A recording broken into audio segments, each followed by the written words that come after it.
So, how is everyone doing? Good morning, good afternoon, and good evening based on your locations. Hope everyone is doing good and great, everyone. Good, sir. Good. Good to hear. Great. Good. Perfect.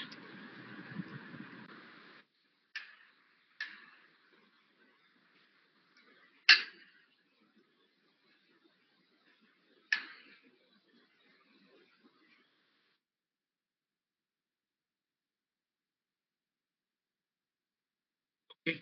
Perfect. I see that everybody is doing great. Awesome. So, welcome back once again, everyone, to our today's session. Okay, like where, as I mentioned yesterday, like we are going to cover today the end-to-end solution. Right. So today we are going to discuss about the end-to-end solution of how you can create a like AI resume screening application. So that is what we are going to cover as part of our today's discussion. And after which I will explain to you LCEL, Lang-Chain Expression Language, LangServe, and then we will move on to LangGraph. Okay, if we have still further time, we will move on to the LangGraph and understand what is LangGraph and how we can be able to configure and handle the things within the LangGraph, everyone. Okay, so that is something which we are going to cover as part of our today's session. But before we go ahead and get started with anything, okay, so you remember that yesterday we already discussed, like we have completed one of them in the Google Colab, like where we were able to go ahead and do a hands-on activity. Yesterday I did not get much time to upload the things in the LMS portal. So today in the break, right, I will upload the entire documents in LMS portal. Maybe you all can be able to go through, or by chance, if any one of you have missed anything in the yesterday's class, or if you don't have the code, don't worry. You just ask me. I'll be able to ensure that the code is being provided to all of you. Okay. So that is quick one thing I just want to share it with all of you. So now, without any further detail, okay, so without any like further going ahead, now what we will be able to do is, I'll just quickly share my screen, and what we will be able to do is, like we'll go ahead and then try to cover the today's core topic, because today it may take some time. Okay, and then we will be able to move ahead with. And one more interesting and important point which I want to highlight to all of you is, see, whatever we are going to experiment today, for some of you it may work, and for some of you it may take some time. So if you're facing any errors, or if you're facing any concerns, first try to troubleshoot it, everyone, because that is how you all will be also able to learn. First, you try to troubleshoot once, check it out if things are working appropriately. Okay, like whether whatever I'm trying to work on, is it working fine? First try to troubleshoot. Then still if the troubleshooting is not working, you're not able to identify, or you're not trying to see that the output is coming, then you let me know. I'll be able to assist you. But just by seeing the error, okay, what will happen is, you will ask me someone or the other. I will definitely tell you, and if it works out, awesome. But you are not learning anything in the process. But what I want is, you need to learn. See, I have done multiple applications like this, so I'll keep doing it. That's not the problem. But the point is, you should be able to do it on your own, everyone. Let's say if you're facing difficulty, not immediately go for help. First understand, okay, what is the problem? Why is it actually throwing this error? Okay, let me see an alternative for this to resolve. If it gets resolved, you'll be very satisfied, because you didn't take anyone's help. You only were been able to go ahead and resolve that. You tried one time, you tried two times, you tried three times, still it is not working. Then you please ask me. In whatever way it can be, I will be able to assist you in a better way, so that you can be able to complete it. Okay. So this is the understanding, everyone. Okay. I mean, what I'm trying to let you all know here is, whenever you are trying to practice, not only in today's class, whenever you practice it, right, if you're facing any error, try to take some time, troubleshoot it on your own. If you're able to identify it, well and good. If you're not able to identify it, okay, then we will try to identify how this can be overcome. Still you're not able to do, then you let me know. I'll be able to assist you in whatever way it can be, everyone. Okay. So with this note, I will quickly go ahead and will share my screen to all of you. From there, we will continue our journey, and then we will be able to move ahead, everyone. Okay, give me a minute. Let me quickly share my screen to all of you.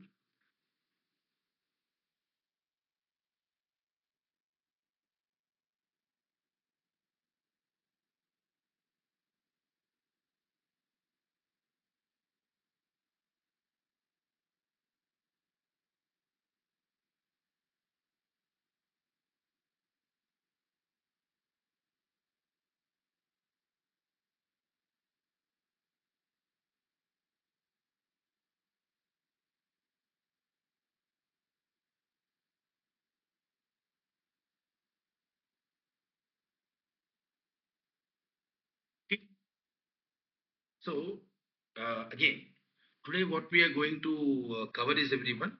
So, basically, we are going to take again the use case and then we will be able to solve end to end so that we are not going to face any difficulties. Okay. Till now, whatever we have done in Google Colab, that is also absolutely right. Okay. It doesn't mean that whatever we have done in Google Colab is not going to make sense. No.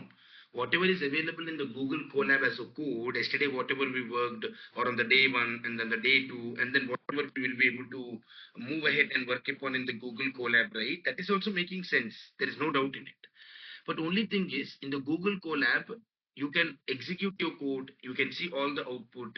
But let's say if somebody wants to look for a front end means a user interface for yourself, where you can go to that UI and you can interact with it. Only that is what we are bringing in additionally here. Okay, so please don't think that in the Google Colab, when I run my code, is it something wrong, or maybe is it the only way, like this is how I have to do it, which I'm going to learn right now? Nothing as such. I'm letting you know different perspectives, so that whenever you want to develop the things on your own, at least you will have some clarity that what will be the way forward for all of you. That's the main idea here. Okay. And then one more important thing is, as I mentioned, like yesterday, we did not talk about embeddings. Yesterday, we did not talk about the vector database. Those are the two things which are pending. Conceptually, we learned what it is. Practically, we did not implement it. So that is also something which I'm going to implement today. So with that, what will happen is your LangChain concept, you will be very clear. Theoretically, already we are done with it. Practically, yesterday we have already done one application. Now we will do one end-to-end application so that you all will be very clear with the LangChain as a framework. And then we will proceed further with the remaining concepts. So basically, what is that we are going to work upon right now, everyone? So right now, whatever we are going to work is, let's say there is a use case. Okay, we are going to focus on the use case. Same resume screening application only. I'm not going to move ahead with this. You can say resume screening AI agent. You can give whatever the name you want, up to us. So now the use case is, okay, the use case is there is a company, everyone. Okay, there is a company. Now this company is actually hiring. Okay, the company is basically hiring a, let's say, a senior Python developer, everyone. Okay. So what is happening here is there is a company. Now this company is ideally hiring a senior Python developer. And for this, they get actually hundreds of resumes. Okay. For this, they're actually getting hundreds of resumes. And going through all of them manually, right? It is becoming very slow, and it may also it's also taking a lot of time for them, and at times they are missing some of the resumes, and that's creating a lot of mistakes. So what we are going to do right now is to overcome this problem. We are going to see that if I can create an AI agent, okay, if I can create an AI agent using the LangChain, if I can create an AI agent using the LangChain, where this AI agent should actually help your HRs to screen the resumes automatically, so that you don't need to go ahead and do all of them manually in this process. Okay. So it can be done automatically without any constraints or difficulties. So this is the first step. Okay, now this is the use case which we have with us, more or less like yesterday what we discussed. But here the company is specifically looking to hire a senior Python developer. But there are a lots of resumes, like more than hundreds of resumes are being there with us. So now as an AI agent, okay, now what you need to do is you have to come up with an AI agent using LangChain, where it will help your HRs to screen the resumes automatically, rather than they investing a lot of time, and then ultimately that's going to take a lot of time, and then let's say maybe if we are frustrated, we may skip some resumes, and that may lead to mistakes. We may miss some bright profiles in that process. Okay, so how are we going to work upon, everyone? So we are going to make sure that first it will take, okay, the like whatever application we are going to create, everyone, how it will work, I'll say you. Okay, this is a requirement. It's a use case where we are trying to solve the problem. But what are the requirements which we need? The first step is, okay, the first step what we are going to do is take the job requirement. Okay, first you have to take the job requirement, everyone. So job requirement is what? we need a senior Python developer. So please take this as an input. Okay, you can take the job requirement as an input here. Then after that, you can go ahead and allow, you can be able to allow your resume upload. Okay, so then you give an option or a flexibility for the user to upload the resume. Okay, that it may be in any format, like it is maybe a PDF format, or it may be a Word format, or it may be a text format. Whatever we want, we can prefer to it. So after the resume upload is being done, then the next step should be in that document, whatever you have been able to upload it, right? From there, I want to go ahead, extract. Okay, I want to go ahead, extract, and then read the content which is available in the resume. Right, whatever the content which is available in the form of a text, right, in the document, whatever you have uploaded. So we are going to extract it and then read the resume content appropriately. Okay, and then you are also going to see that where we are going to compare the resume. After which, what we are going to do is we are going to compare the resume, okay, along with the job description. So here is where we are going to compare. Let's say what comparison you are going to do here, everyone. So first step is, as you have seen very clearly, you are going to take the job requirement. So you have one requirement. Now on the other side, your profile is there.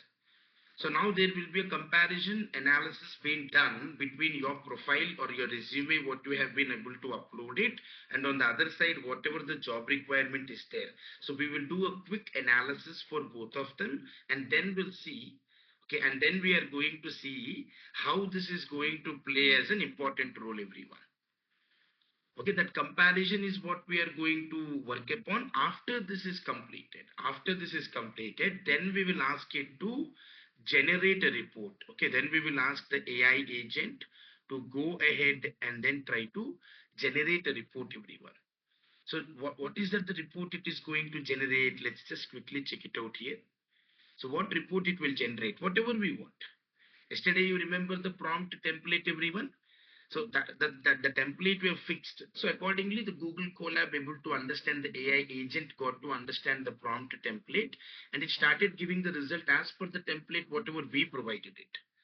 So in the same way, when you want your AI agent to generate a report, okay, what you can do here, you can say, okay, first what I want to see here is the suitability score. Okay. First, what I want here is the suitability score, everyone.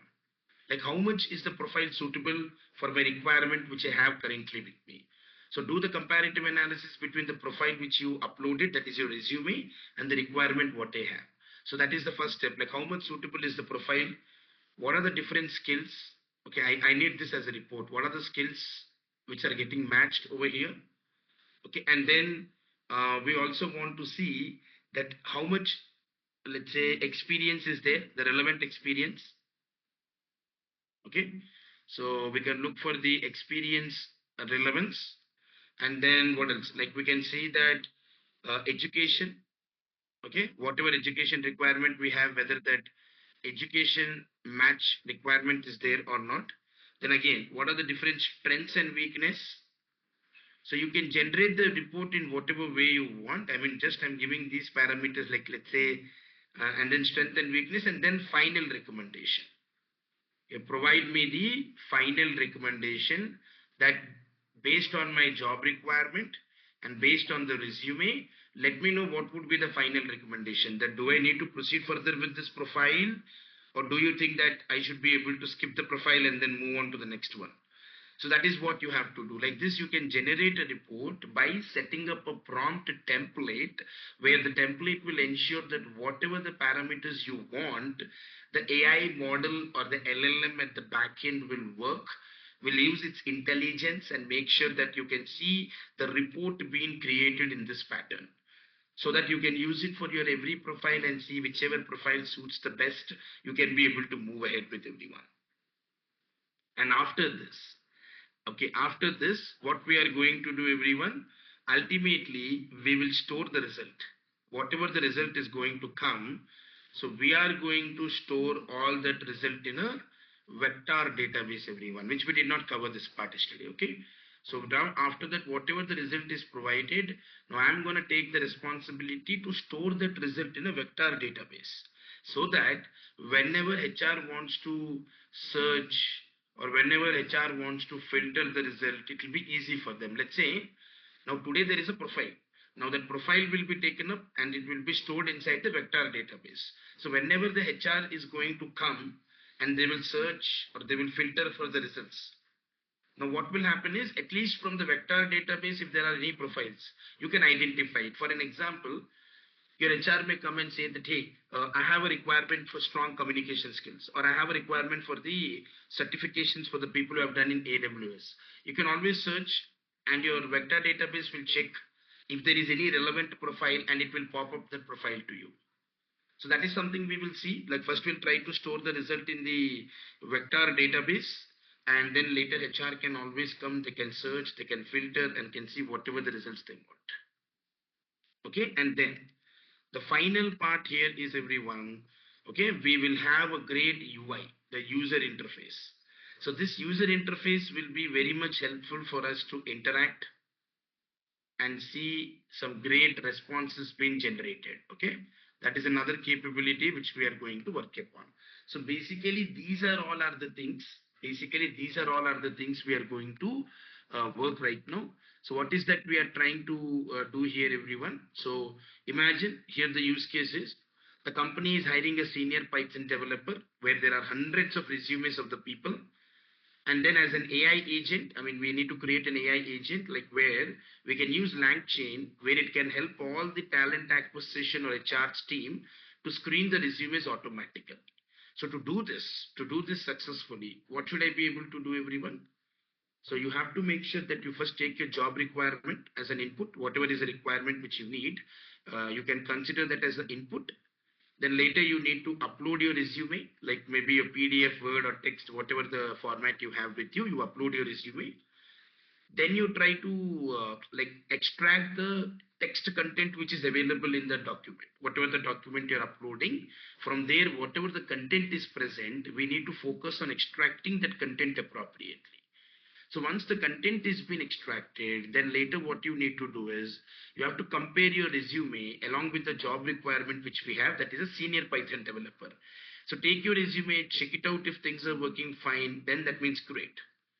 After that, you ask the AI agent, that's a LangChain, okay, using a LangChain framework, to go ahead and generate a report. So the report should be present in such a way. First, it should let us know the suitability score. How is this profile suitable? The score for it out of 100. Then what are the skills which match? What is the relevant experience? Okay, any like how, what is their education status? Is it matching based on the requirement what we have? What are the strength and weakness in the profile, if you could analyze and see, and then give me the final verdict or recommendation whether I need to proceed with the profile, or is there anything else which I need to look apart from this profile. And then whatever the result you are going to get, ultimately we are going to store this result in a vector database. Okay, so that in this vector database all the data will be saved. Now whenever next time the HR is going to come and they're gonna look for any filter, or when they're gonna look for any search, like okay, already there are 10 profiles in my in let's say in my vector database. Now the requirement is senior Python developer. After 2 days the requirement is cloud engineer. So instead of like going and waiting for the profiles to be added, they can also check it in the vector database. Just try type something like, hey, I'm looking for the cloud engineer. If there are related profiles, your vector database will throw that to you. Otherwise it will say no results found. Then you can wait for the people to provide their profiles and resumes, and you can validate from there. So that is how your vector database will play an important role. And finally you will have a user interface where you can interact and can see the responses. Till now whatever interaction was been happening is in the Google Colab only, everyone, but now you have your user interface where you can interact and can see some great responses being generated out of it. Okay, so this is what we are going to cover right now. Now in order to complete this activity end to end successfully, what are all the steps you need to do here? So first step is, as I already have explained to you all before we ended the session, so you need to have Python, Okay, you definitely need to have the Python installed in your system. Second thing is you definitely need to have the Visual Studio Code installed. So without these things, you will not be allowed to do anything. I mean, if you don't have them, then you just need to wait and watch whatever I'm trying to do. Maybe whenever you get some time, you can go back and look into the recorded session and you can do it from your end. By chance, if you have not joined from the laptop today, or if you have joined from the mobile, or maybe let's say if you have not installed like both of them, then you can just be able to observe. That's it. Okay, but the people who have Python already installed in your system, the people who already have the Visual Studio Code installed, so you can be able to utilize them. Yesterday I already explained to you in the class itself as a prerequisite to please install both of them so that it will be helpful for us to do our end-to-end AI agent development successfully. Okay, so why Python is required, everyone? Because Python is a programming language, right? Why Python is required is Python is a programming language. So because without like whatever we are doing currently is all using programming only, right? So that is Python only. So we definitely require Python. Then you may ask me why I didn't install in the Google Colab. No, in the Google Colab, Python is already default present, so you don't need to install it. But now you're not doing it in the Google Colab. You're doing it in your own system. You're doing it in your own laptop. For that, Python is a prerequisite because with Python only you're going to write the program. So imagine if Python itself is not there, then what is that the program you are going to write? So for that, the basic necessity is to install the Python in your system. And yesterday I've already shown you that what you need to do is you just need to go to the Python official documentation, and that will be able to help you. Okay, so let's say you can say here Python download. If you go to the python.org downloads, right here there is an option to download. So where you can click on the option download and the Python will be downloaded in your system. That's it. So this is what you need to do. The moment you click on the download option, you will see that your Python will get installed and downloaded in your system without any difficulties or constraints, everyone. The moment you install your Python successfully, all these are free. I mean, you don't need to pay even a single rupee over here, everyone. Okay. So after your Python is installed, then simply go to your Visual Studio Code. Okay. Let's say here, yeah. Go to the Visual Studio Code, code.visualstudio.com, download. And then you can download the Visual Studio Code. So basically, what is a Visual Studio Code, everyone? Python, I understand, okay, this is a programming language because using Python only we are developing all our AI agents. Like day one, day two, day three, all the 3 days, whatever hands-on activity we have done, Python is the programming language which we were all been able to utilize it. Now, the Visual Studio Code, everyone. What exactly is the Visual Studio Code here? Visual Studio Code says that I am going to act here like an IDE. IDE means what, everyone? IDE, the full form here is, it is an integrated, we call this as the integrated development. Okay, this is called as the integrated development environment, everyone. Okay, that is the full form of the IDE. IDE means it's integrated development environment. Now basically, okay, full form is fine, that is integrated development environment, but what exactly happens in the Visual Studio Code? See, you will be getting an opportunity to develop your AI agent. You will be getting an opportunity to compile your AI agent. You will be able to go ahead and deploy your AI agent. So to do all these things, you need a space. You cannot just you cannot go ahead and try to write what wherever you want. See, Google Colab, it's a platform where you are being given the opportunity to develop the code, execute the code. That is where you click on the cell, right, to run it. That is where you're deploying the code, and then you're checking the output of the program. So all those things are happening. Imagine if Google Colab is not there for a minute. You cannot execute and run it, at least in the Colab. Then again, you need to look for some more alternatives like Jupyter Notebook or other sources. Same way, you have the Visual Studio Code available. So this is a platform where you can develop your code, where you can compile your code, where we can deploy the code. Just simply how we use Google Colab, same thing is here Visual Studio Code. But now there you did not install anything in the Google Colab because it is a browser-based tool. You just need internet to connect with it. Whereas in your local system, that is in your own laptops which you are using, right, or in your computers, if you already have the Visual Studio Code, well and good. That means you can develop your code in your own system right now. Okay, and then on top of that, if you don't have it, you can download it because that will give you a layer or a framework where you can execute. That means where you can develop your code, where you can compile it, and where you can deploy and can see some great output in your own system itself. So whenever you go, you can be able to access it appropriately without any difficulties or constraints, everyone. So overall, if you closely observe here, you have Python as a programming language. You have your Visual Studio Code, which is going to help us out to develop, compile, and deploy the code. So apart from the Visual Studio Code, you may ask me, I have a PyCharm, or maybe I have a Python Community Edition. I have a Anaconda, something, some other IDs I have. Can I be able to do it? See, you can do it. I'm not denying that. These are just different tools. Whichever tool you want to go ahead and use is up to you only, ultimately. But what I want to say is, in this exercise, at least whatever I'm going to work upon is the Visual Studio Code. If you have, better, well and good. If you don't have, you can install it. At least try it in the Visual Studio Code along with me. Now, when you will be getting an opportunity later, then you can do it in your own IDE tools. Like you can prefer whatever the IDE tools which you have in your system, like let's say PyCharm, or maybe let's say you can move on with your Anaconda. Whatever the different IDEs are there, you can also play around with it, or you can go even with the Visual Studio Code also. These are the two prerequisites, everyone. Okay, and there is no optional here. You have to have the Python. You also need to have the Visual Studio Code, because Python is required for you to help you in the programming language.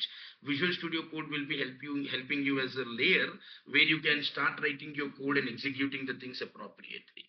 For that, these are the two prerequisites, and every one of you need to have this in order for you to do it appropriately. Okay. So whenever you are going to download the Python file, yesterday I already explained to you, whenever you download the Python file, right, everyone, at times what happens is when you download the file, you can just say simply next, next, next, and then finally you say install. You can say next, next, next, and then say install. But one thing to consider here is, somewhere they will ask you when you're down, like when you're saying next, next, next, right? Somewhere they'll say, can I set up the Python path? Something like this they may ask. Okay, so whenever you see this message like, okay, it will set up the Python path, then you just enable it. Just you have to only enable this, and then you keep moving it next, next, next, and then finally say install, and your Python will be installed in your system. That's it. And then your Visual Studio Code. It's a very simple process. For Visual Studio Code, you don't need to anything. Just click on download option. Maybe within a minute or less than that, you will see a Visual Studio Code will be downloaded in your system. Once your Visual Studio Code is downloaded in your system, right? Okay, that means your job is completed. Hardly it will take in a 2 or 3 minutes. That is again depending on the network speed also. But on an average, it will take 2 to 3 minutes that both Python and Visual Studio Code can be installed in your system. That is it. Okay, now once you have these two things, everyone, and as we already have learned the problem statement or the case study at the very start right now, now we need to work. So we already know what we need to work upon. We already have our use case very clearly present, and we also have the prerequisites what we need to go ahead and have with us. Now, once these things are been ready, now we will be able to move forward and start doing the things within the Visual Studio Code using the Python as a programming language, everyone. Okay, so that is going to be our main idea, like where we are going to focus right now, and then we will be able to move ahead with. Okay, so yeah, without any further delay, let us go ahead and then try to get started with the actual hands-on activity, everyone. Okay, with this we'll be able to move ahead and ensure that whatever the actual hands-on activity is required, right, we will be able to move ahead with that part and then proceed further from there. So yeah, let me quickly take you.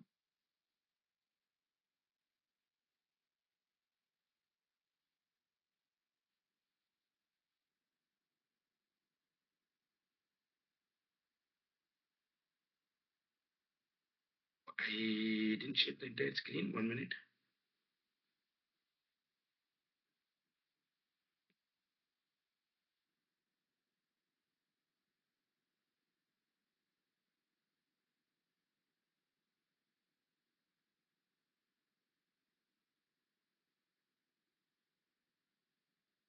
Yeah, I think I've shared now. Yeah, before that, one quick thing is, I see two people raising the hand. Jitendra, can you just let me know what is the concern or any questions you have specifically for me?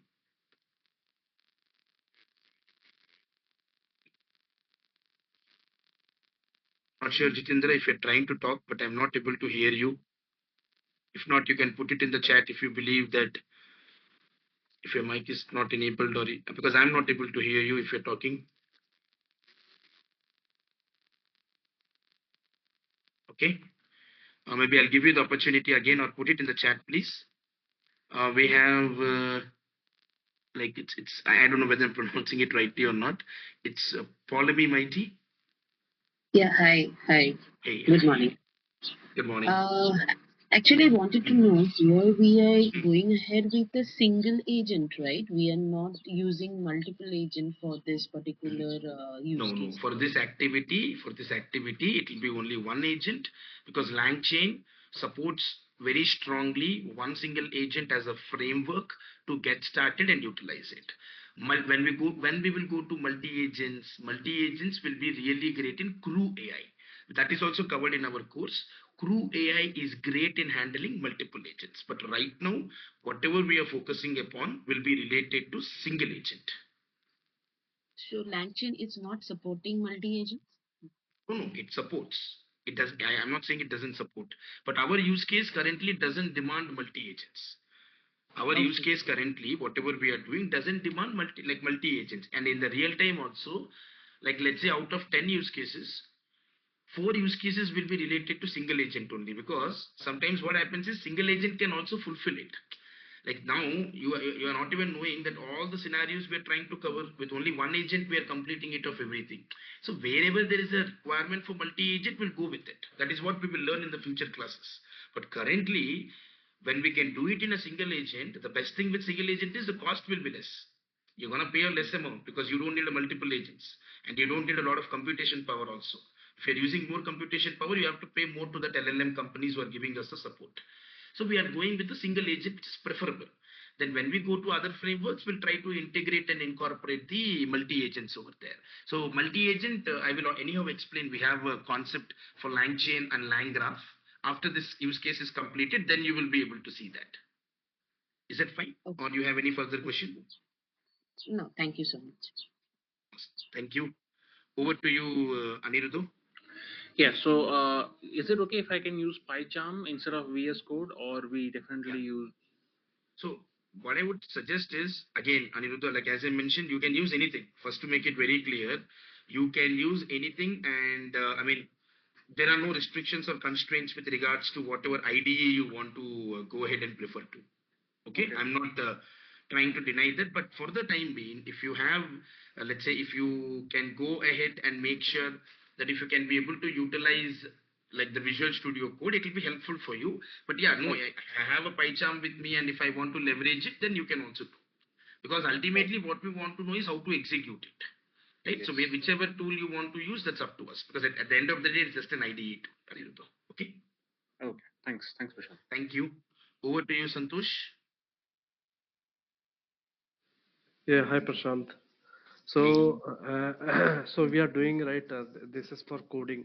So one of the like tool is the ana89.io. So there we can also create a workflow automation, right? So Yeah, you can also be able to do it. That is a totally no code automation. I mean, here this course demands like everybody to write the code. So we are trying to do it, but otherwise, like that is a low code or a no code AI agent where you can just drag and drop and can be able to create whatever we want, right? So that's the main idea behind it. So you can okay, also be able to do it in N8N. There's no the N8N, Zapier. These are all no code or low code AI agents where you can just drag and drop and you can be able to do the things. Okay. okay, okay. That's the main idea. Yeah. Thank you. Thank you, Santosh.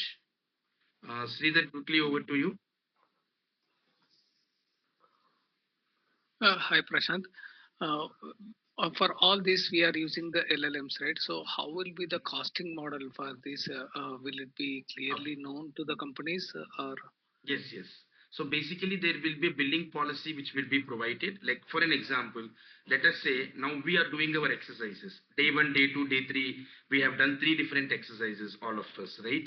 So right now, if you go to a tab and let's check it out for the um, Google AI Studio. Let me go here. Okay, let me quickly go to the Google AI Studio and see here you have usage and billing. You can click on it, and then you see that it just talks about how many API requests you are sending per day. Okay, and then how many API got errored out, like when we are trying to use it. Okay, how many tokens you are utilizing, what models you are using continuously, how many requests you are sending per day. I mean, forget about an organization. This is a basic stats about how we are using our API key, because we were using Google API key very extensively because it is free of cost, right? So like this, every organization will be given stats where they can look into, and there is a filter available where they can check and see that how much is basically, I mean, within what range they want to see the data. They will see all the dashboard metrics being available to them, the way how they are integrating and utilizing those LLMs on a day-to-day basis. That's how everything is being very clearly outlined, Santosh. Okay, Okay, Prashant. Yeah, thank you. thank you. Okay then everyone. So I think we have covered a good amount of questions, and one last question from Sridhar. Okay, I think so. Sridhar, you just okay. So let me check where you are. Yeah, Sridhar, you have a question for me, or maybe was it done by No, mistake Prashant. only? Yeah, Okay, yeah, no. okay, I was did not take it down. I took it down. Thank you. okay. Thank you, Sridhar. Okay then everyone. I think yeah we are good. So let us get started and then try to understand the different aspects of how we can be able to achieve it. So give me 1 minute. My system is getting a little bit stuck. Let me try to clean it off. Because I need a good amount of space to do this.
Can you quickly confirm if you all are able to see my screen, everyone? Again, I reshared it one more time. You can just raise the thumbs up. That will give me a clarity that whether you all are able to see or not.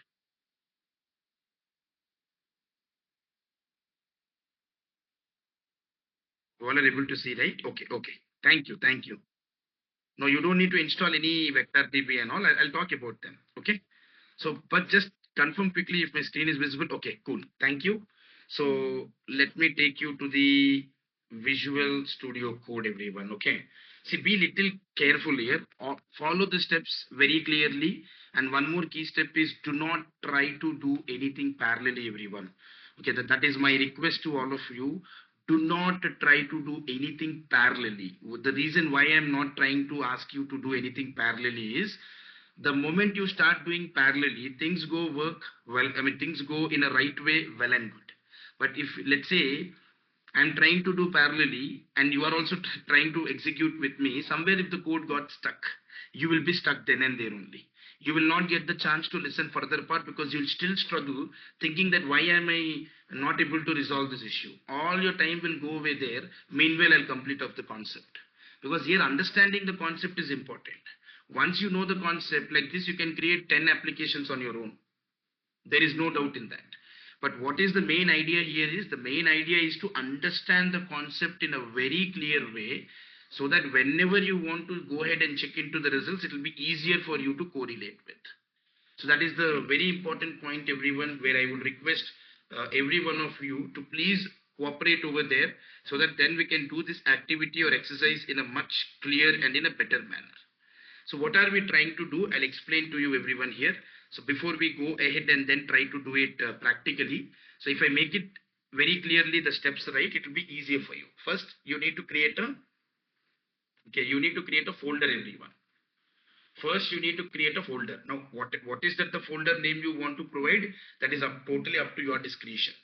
What name I want to provide to my profile? Folder, you can do that. Let's say I would say like something like resume screening. Okay, like something like this, I can provide resume screening app, or you can provide whatever the name you want. Okay, just a folder name. You first need to create a folder. Don't do anything. I'll explain to you how to do this practically. I'm just setting up a structure for all of you. Okay, first create a folder. Now within the folder, once the folder is created with whatever name you want, now within this folder, I need to create like three important files, everyone. Okay, three important files I need to create. The first file which I want to create here is the resume, okay, whatever the resume processor dot py, the main Python file. You remember yesterday the code which we have written, like where we have taken LangChain, we were able to integrate it with the API key, and then we were able to go ahead and utilize it for the recursive splitting, like splitting the text content and then trying to do a chunk overlap. All those things we have done, right? Yesterday, the main code which we learned in the Google Colab. That's where the logic lies. So your logic lies in your resume processor.py. Okay, this is where you'll have all your logic, your text extraction, okay, and then extracting the text and sending it to vector db, and vector db analyzing and giving you the responses. All of those main logic will be available in this file. Now, do I also need to name the same file? No, you can name whatever you want. I am putting resume processor. You take whatever the name you want, and .py will be the Python extension. This is mandatory, everyone. This you please don't skip it off. Okay, .py is a mandatory extension. Whatever name you want to provide is totally up to you. Okay, next. After this, you need something called as the app.py file. Okay, application.py file. Here is where we will have the Streamlit, everyone. Okay, in Python, there is a Streamlit application. Now, this Streamlit application will play a very important role to create a user interface. So in Python, everyone, when you're creating a Python based code, right? So if you really want to create a great user interface, so Streamlit here will play an important role. So Streamlit is going to act like a main space for you to provide that user interface, the UI, for the users to integrate and work with. But how do you want your UI? You have to give some configurations, some parameters, so that your UI can look at least little bit decent enough so that people can leverage it. So all those configurations related to your Streamlit, which is a web interface in Python, or which is like a UI in Python where people can come and interact with your AI agent. So for that, you need an app.py file where you can write all the configurations for the Streamlit, like how your Streamlit as a UI can behave and it can work with everybody who's interacting with your AI agent. That is your app.py. And finally, one more file which we need is .env. So this is an environment file where within this environment file we are going to store the API key, everyone.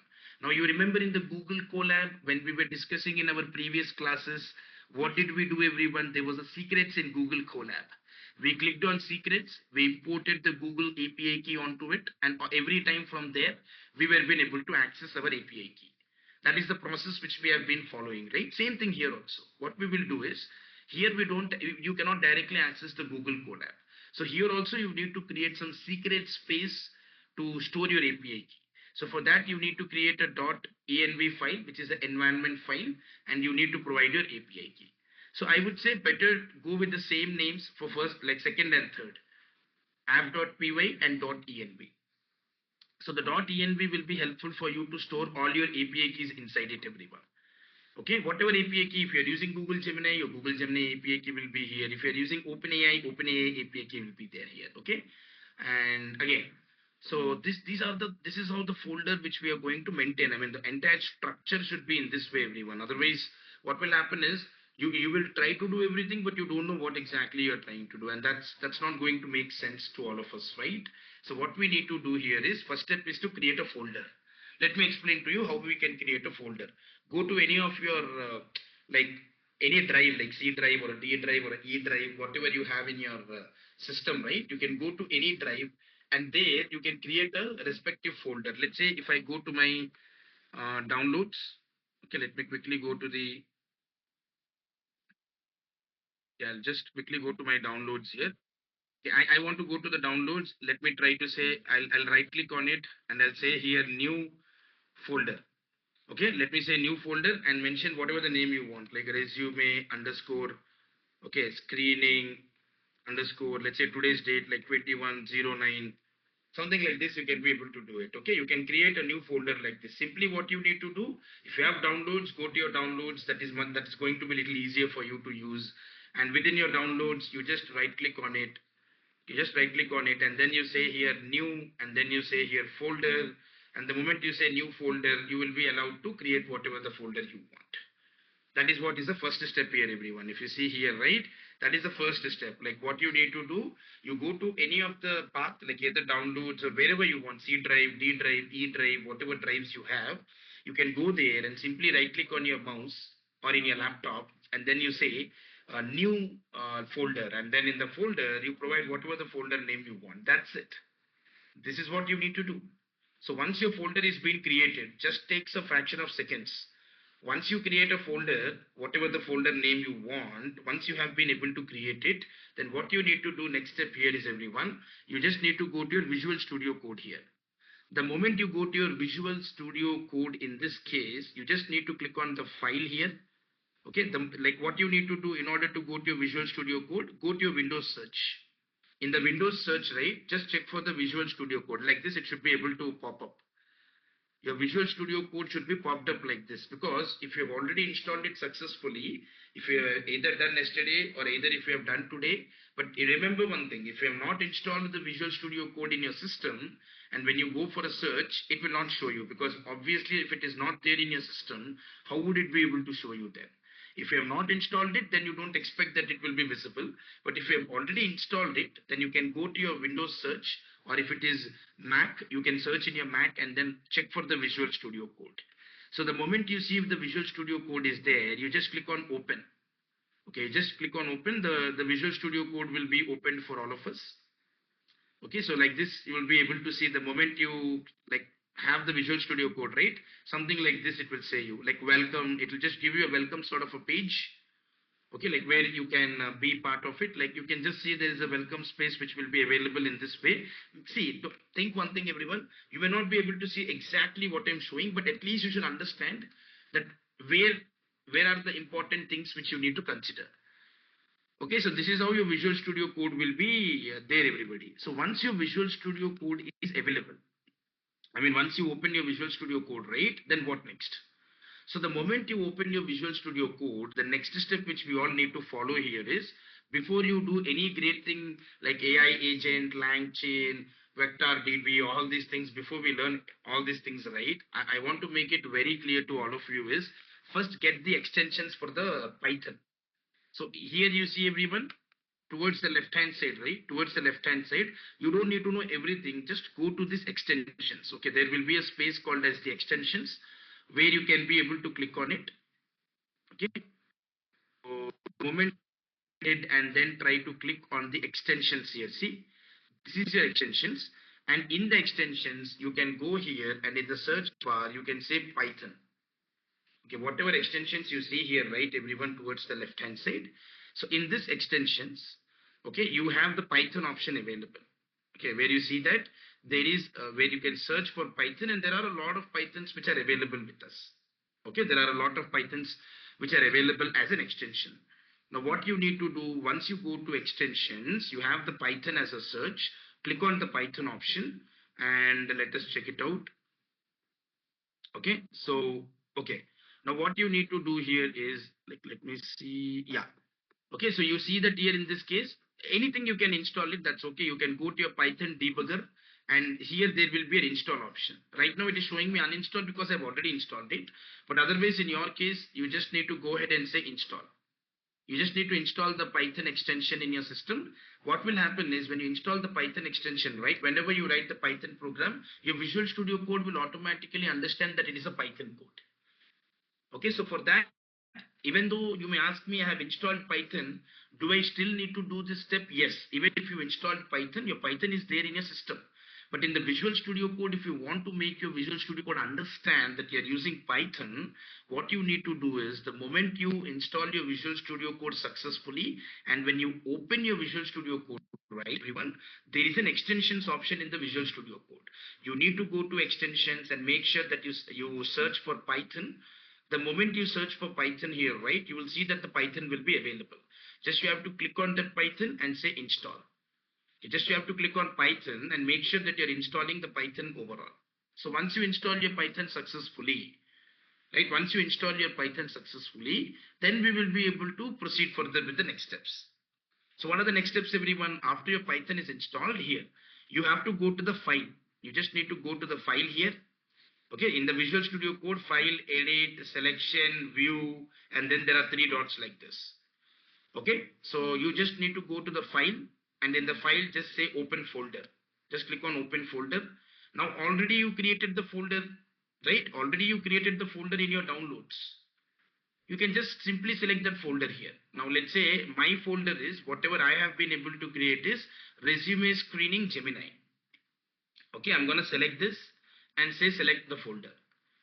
Okay, you can say here select the folder. Okay, but I will go into it in a while. Resume screening Gemini, but before that I'll go into it. Resume screening 2109. That is what which I created right now. Okay, the moment you click on it and say select the folder, just select the folder. Now you'll see something like this. It will come up. Okay, you'll see that in this scenario you have the resume screening where you don't have anything present inside it. Okay, if you see that your resume screening is a folder name what you provided and it is very clearly visible here.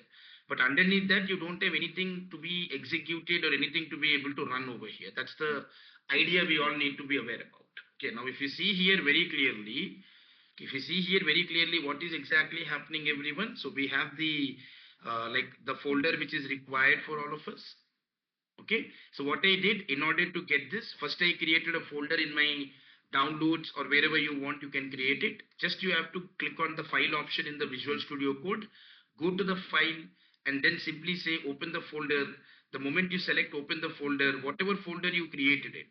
Let's say if you have not, default it is going to downloads. Let's say if you have not created in downloads, you have created in some other path, then go to that path, everyone. Say C drive or a D drive, click on it and go to that path.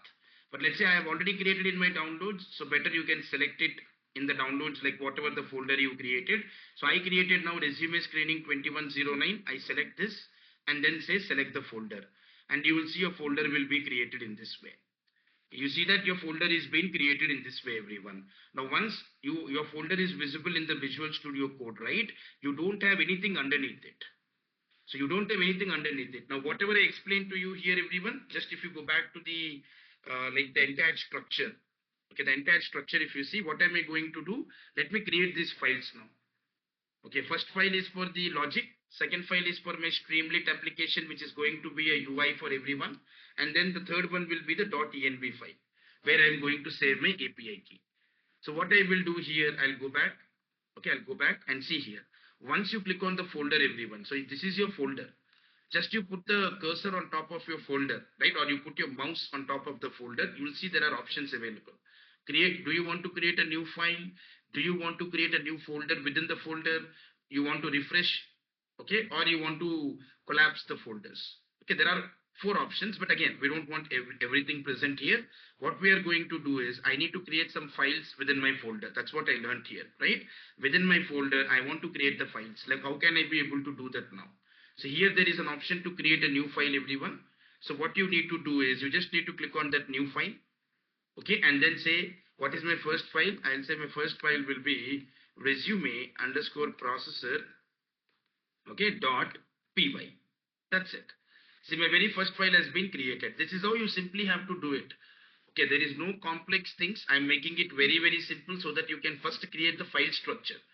Then later we will talk about the code, because coding can be done easily, because already more or less whatever we covered yesterday, the code, right, it will be same only. Only thing, if you know how to create that structure, how we are going to set it up, it will be easier, and it's a one time process, everyone. You will keep repeating the same process again and again whenever you try to do the things in the Visual Studio Code or in the any IDE platform it may be. Okay, so I created my folder. Now I created my file, that is resume processor.py. Again, I'm going to create a new file saying that app.py.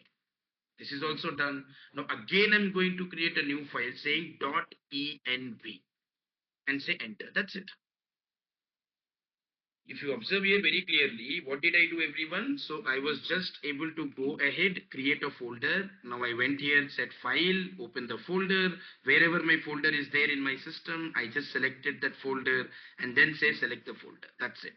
Now when the folder was selected, underneath that there is nothing available because I did not create anything. Now, as per our discussion, I need two files, one for the logic resume processor, another one for my Streamlit integration. That is my user interface. For that, I need app.py. Another one is to store my API key as an authentication, for which I need .env file.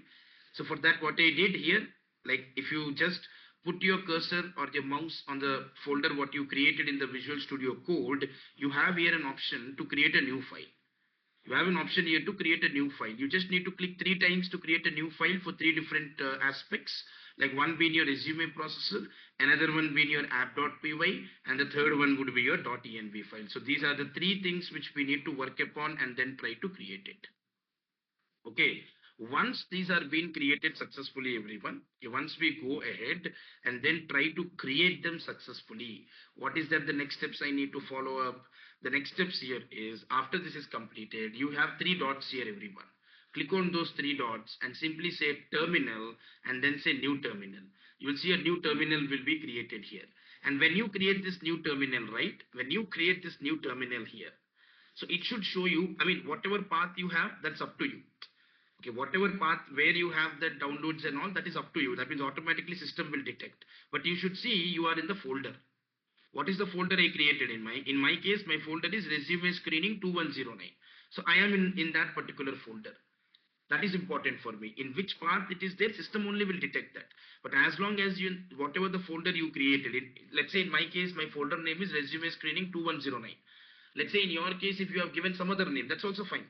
So you will see that the name will be available here. So what you need to do, once you created these 3 different files, okay, so you can name whatever you want, but remember one thing, .py extension is mandatory, and this file don't create it in whatever way you want. It should be .env. All the environment variables, whatever you want to pass, it should be having like .env as a configuration.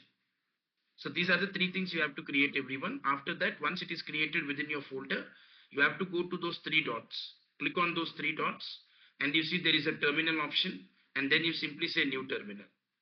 You have to click on 3 dots, go to terminal and say new terminal. Once the new terminal is available for all of you here, so what you need to do in this scenario is, you will see a new terminal present with your path, and then your like whatever the folder you created, you will be there in that particular folder, everyone. Okay, so this is what first you all need to do. I'll give you a couple of minutes. I'll give you a couple of minutes to first set up this, because once you set it up, right, once you set it up this one, then the rest will be the coding only. Just we have to understand what we have done yesterday. We'll try to align them, we'll try to adjust them in all these files. But if you create this structure, if you create this structure, 20% of the program is completed, because creating this structure is very important. Understanding the structure is also very important, rather than making you all to go ahead and say that, hey, this is the code, this is the output. I don't want to make you teach like that. First, you always need to know how you have to create a structure. Doesn't matter, today you're talking about the resume screening application. Let's say tomorrow you are going to create some hospital AI agent or a financial AI agent. Any AI agent you go ahead and create it, this is always a structure you need to follow. Okay, you need to have the main logic file, that is a resume processor file, the app.py file, which is for your like web UI integration for Streamlit, and your .env file for all your API configurations which is required. And then you simply go to the terminal and say that in the terminal I need a new terminal, and here you see that the new terminal will be created with whatever folder you have been able to create it. That's it. And then remember one thing, everyone, this is important. Maybe some of you may miss it out in the process. Maybe you would have set up the files, you would have gone to terminal, which is excellent. But again, along with this, I would also like to say to all of you, you have to click on the extensions here. In the Visual Studio Code, you will be having something called as extensions, everyone. You need to click on the extensions, and in the extension there are a lot of extensions in the Visual Studio Code again, but we don't want everything. Only thing what we want is Python. So go to extensions in the search bar, just check it out for Python. Okay, just select the Python, and you can be able to select any of the Python, like Python debugger you can select, and just say install. Wait until it gets installed. Maybe within a 30 seconds or less than that, you will see that the Python will be installed in your Visual Studio Code as an extension, so that your Visual Studio Code can detect and identify whatever the Python code you are going to write. Okay, that is the main idea behind it, everyone. That's it. With that, you are done. I mean, after that, you come back and start creating your files within the folder. Now, how can you select the folder? So in the Visual Studio Code, go to the file. Simply, there is an option. Most of them will get confused between these two. See, you don't need to open a file. You need to open a folder, because first step is we need to create a folder. So whatever folder you created in your system, just go there, say open the folder, select the folder what you created like this, and say select folder. That's it. Once the folder is available, right? Once the folder is available, like whatever we were being able to create it, so then you will see the folder available. Within the folder, you have an option here to create a new file. Create these three different new files: .env, app.py, resume processor.py, and then you should be ready. So I'll give you a couple of minutes. Everyone, please complete this entire outlining and the structure. So once the 2 minutes are done, then I'm going to explain to you what is that you need to set it up within these files, so that our execution can be able to run successfully. Complete it. I'll give you a couple of minutes, so that I know people would be quick here, but there are some new people also who are doing it for the first time. So let's also respect them and make sure that they are also trying to do it along with us. So let's give a couple of minutes for everybody to complete this step. See, the people who are not able to do right now, that's absolutely fine. But make sure that you keep practicing these steps by looking into the recorded session whenever you get time. The people who are doing it right now, well and good. Anyhow, I'm explaining to you in a step-by-step pattern and an approach. So please follow them one by one and then try to cover them. You can be able to create an end-to-end AI agent successfully. Okay, but yeah, just try to complete this part, everyone. Then I'm going to explain to you what next we need to be able to do it over here.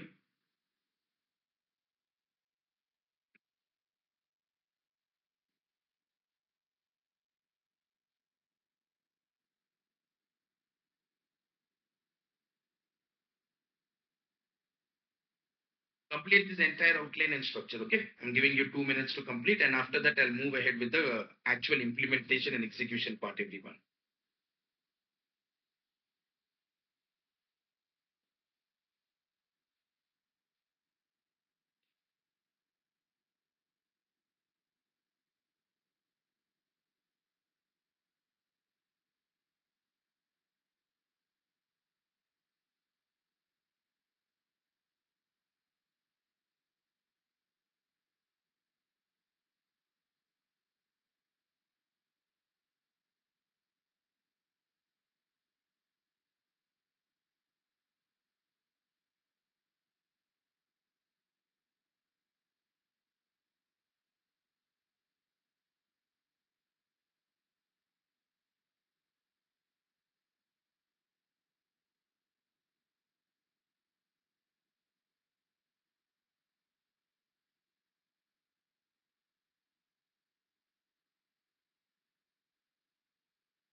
you all are done with this part.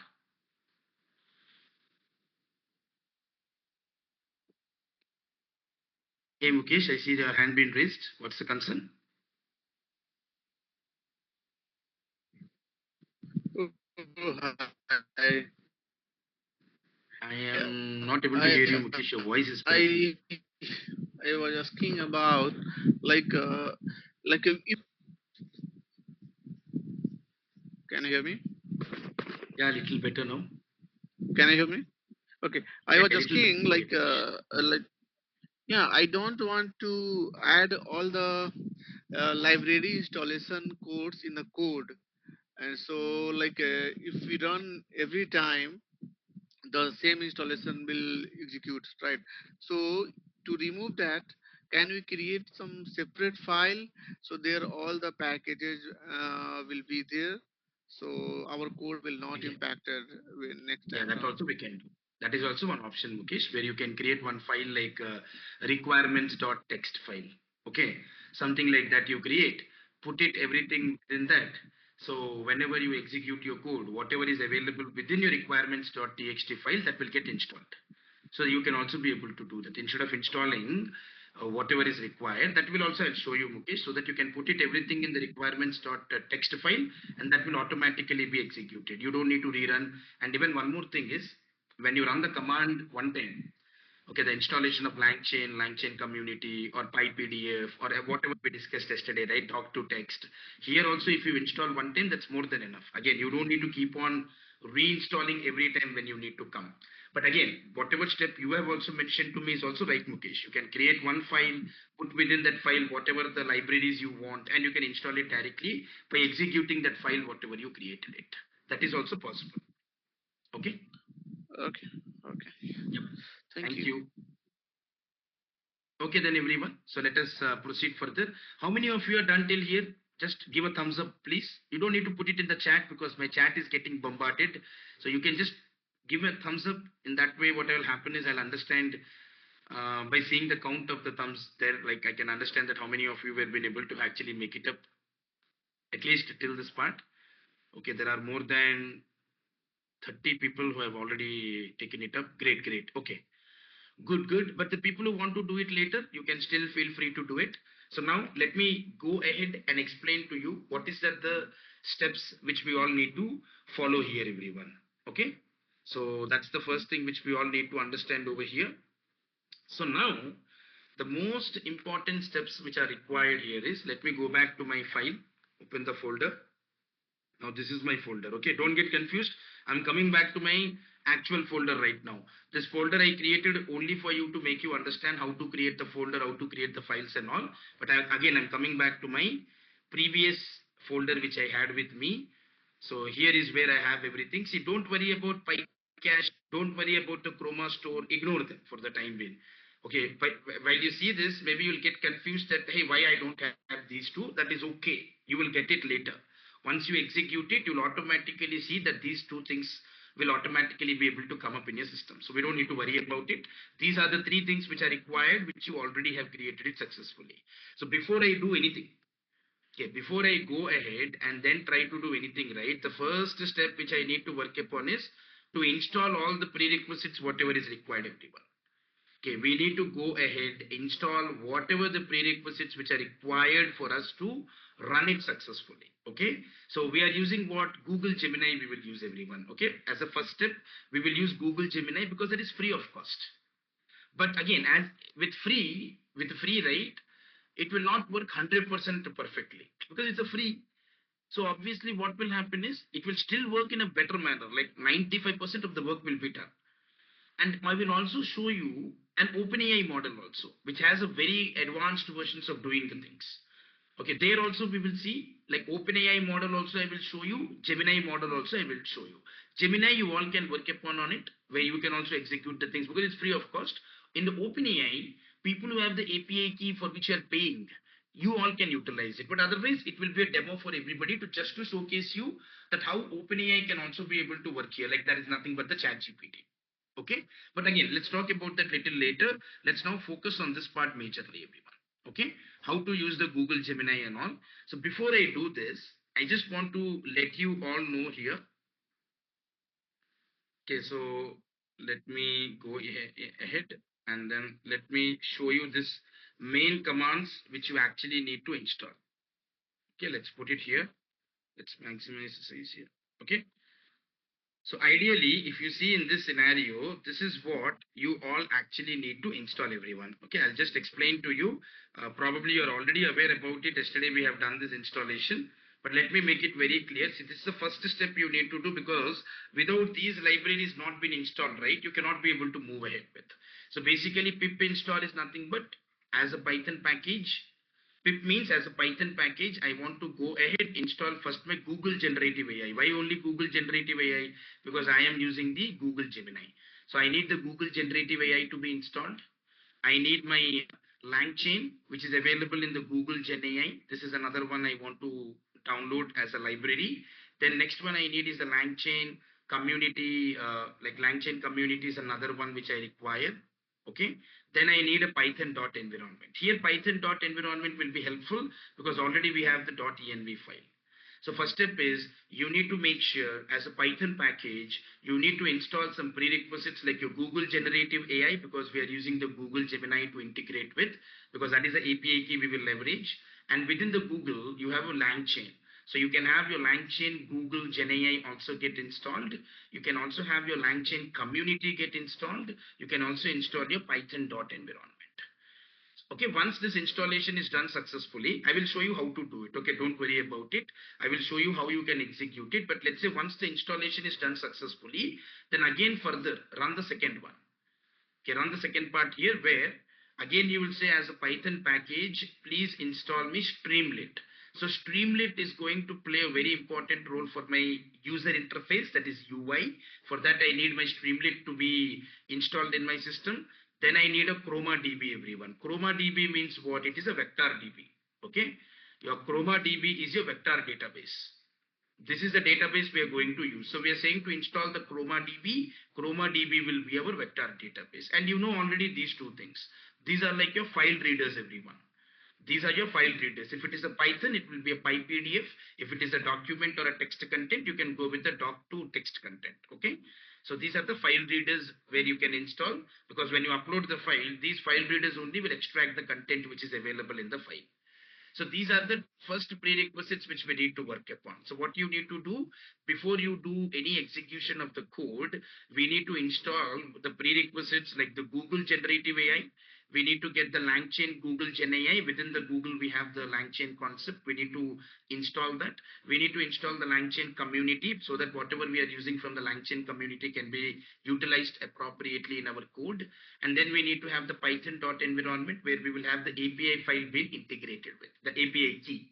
Then later we will install the Streamlit as a second command. This is second command where we will go ahead and run the Streamlit, which will be helpful for our user interface. We will have the Chroma DB, everyone, which will be helpful for us as a database, like as a vector database. We can be able to utilize it appropriately. Then we will have the PyPDF, which will be helpful for us to read the documents. And then there is a doc to text, where this doc to text is going to be helpful for us to read the text content. That's it. These are all are the prerequisites which you need to make sure that you're able to install it in your system without any difficulties. So how to do this? How can I be able to install them in my system? So in order to install them, okay, what you have to do here is, okay, I'll share these commands. Don't worry in typing them. Okay. So what I will do, I'll just take this and then we'll go to my Visual Studio Code. In my Visual Studio Code, as I already said, you have to click on those three dots, go to terminal and make sure that you are in a new terminal. So when you see the new terminal, right, very important, when you open the new terminal, it should automatically detect your folder, whatever you have, whatever you created. In my case, it is a resume screening Gemini. So it's automatically detected it. So I'm going to go here, just paste it. Just you have to paste here, that is whatever we discussed, pip install whatever the libraries which is required for us, that is a Google Generative AI, the LangChain libraries, LangChain community libraries, Python dot environment libraries. Click on enter. Okay, so if it gives any pop-up, you can just ignore it like this. So let it go and try to run. Okay, so now this will go ahead and make sure that it is running all the whatever I require, like Google Generative AI, LangChain, Google Gen AI. So you just need to give some time. Sometimes it takes 1 minute, sometimes it takes less than that, but you have to give some time. You have to be a little bit patient enough, because all these libraries are important for us. See, in my case, just within 10 seconds, it was able to complete it. All the installation is done. Next level installation which I want to do from my end is the second one, where I want to again go ahead install the Streamlit, ChromaDB, PyPDF, doc to text. Now you may ask me, can't I be able to integrate it with my first command only? Yes, you can do it. After python.environment, you can also add Streamlit space, give us Streamlit space, give ChromaDB space PyPDF. I don't want everything in one go because it will take a lot of time, is what my impression or my thought process is, but I'm not restricting anybody here. You can just take Streamlit, ChromaDB, and you can join it in one command and wait until everything is completed. But I have just split it into two parts so that I don't need to wait for a very longer time to get this installation being done. So I'm going to take my second one now, that is to pip install. Okay, now I'm going to go here and say install me the Streamlit, ChromaDB, PyPDF, and doc to text. Streamlit will be the UI interface. ChromaDB will be your database, that's a vector store database. PyPDF is to read the PDF files. Doc to text will be the like powerful tool for us to generate the, I mean, to read the text content or the word documents and all. Okay. So now this is also completed. Why it is very quick, in my case, because already these are installed in my system. In your case, it may not be as quick as, however, it is giving the result to me. Maybe you would think that why am I getting so quick and why you are still waiting. Don't worry, because you are doing it for the first time. I have done it multiple times. So whenever you keep running, let's say you have installed it for the first time, and again when you run it, right, it will be very quick, because already it will just say that, see, it will just say that, hey, requirement is already satisfied. See, everywhere it says requirement already satisfied. That means already you have them. What will I do now additionally? I cannot do anything. If it is doing for the first time, yeah, it will take some time, try to install and then proceed further. That's the main idea we all need to consider. Now, what am I going to do here is, let me share these two commands in the main chat. Please go ahead, access it from the main chat, everyone, okay? So I'm just sharing it in the main chat for all of you to go ahead and utilize it. So I just shared both the commands. Okay, I'm giving a space between them so that you understand what is the first command and what is the second command. You need to run it in your terminal.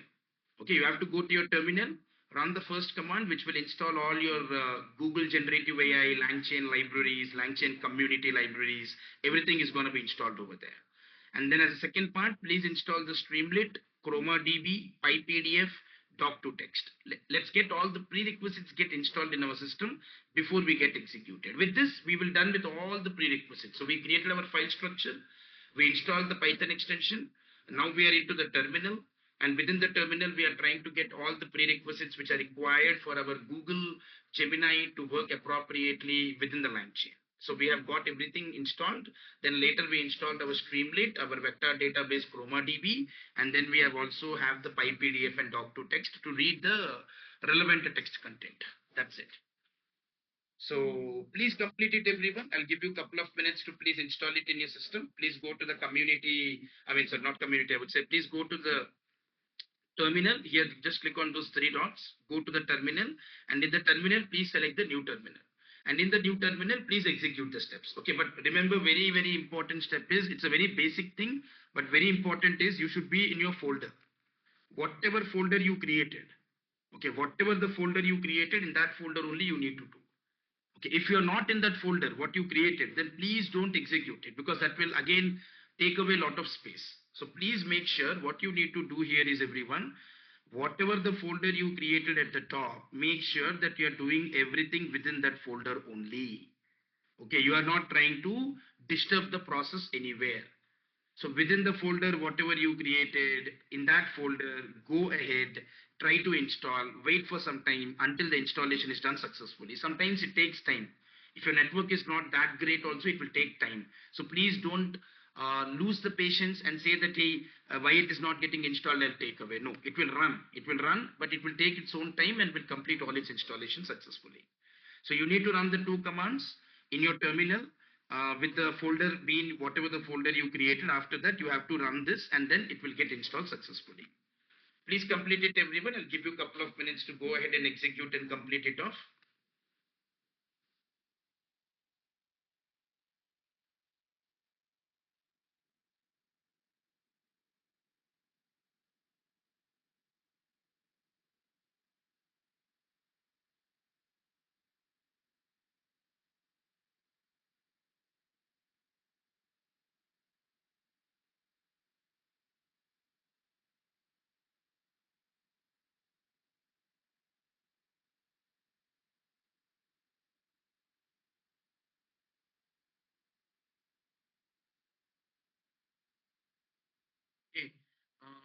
the people for whom the system is working and everything is fine, well and good.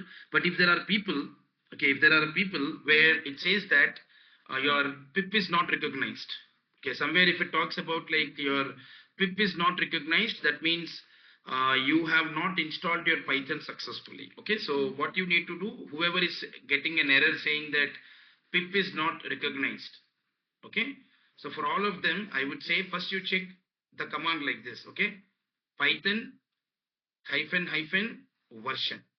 You can run this in your terminal only, run it in your terminal itself.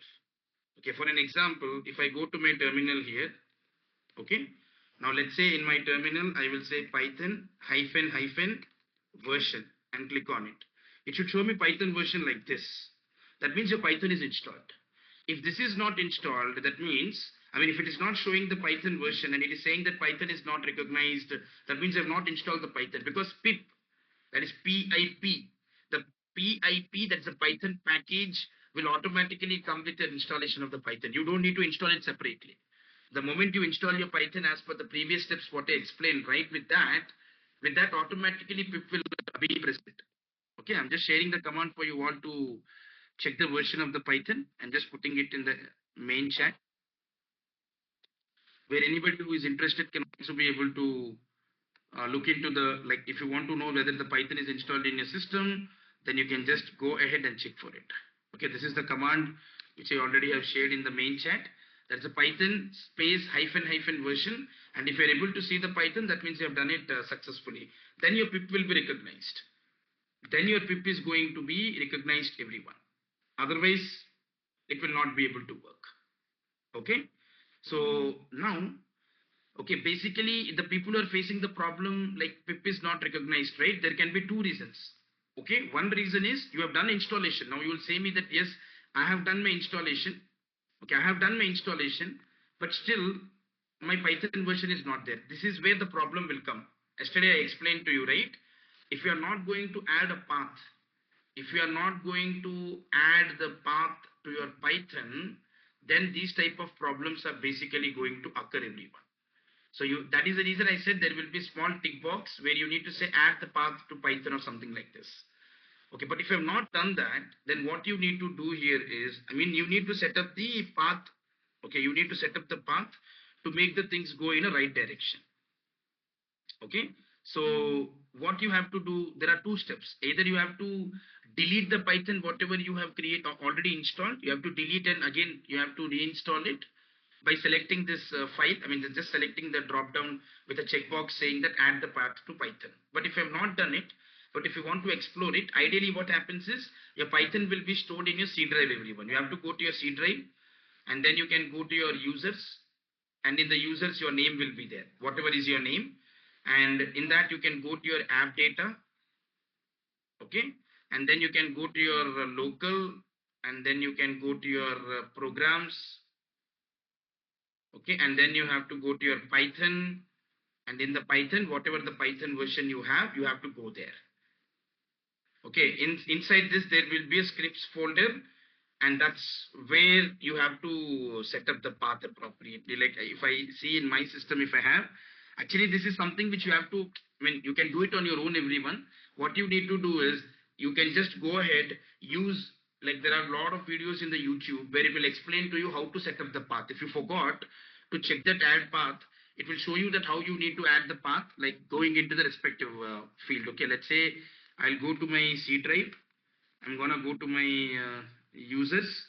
Okay, in my users here is my name. I'm gonna go here.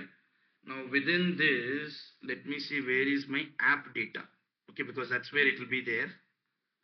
Let me search for app data. It's not coming in. Let me check.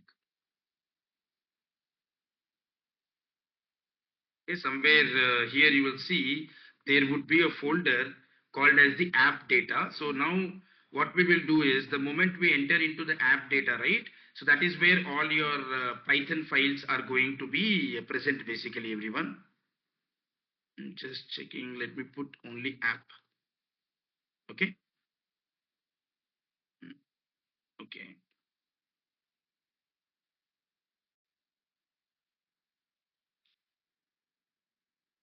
Okay, we have the app data. Let's go into the app data. If I select the app data, the only problem is it will just take me to the relevant file only. I mean, like in app data, you will have a lot of softwares available. Okay. So let me make my view medium icons. Actually, this is something which you can, I mean, try to figure it out, everyone, to set up the path. It's a very simple process. But only thing is, I don't want to take away the time because again, that is all related to Python setup and everything. But just I'm trying to help out for the people who are not able to do it, so that at the end of the day, you all can also be able to solve the issue. C drive users.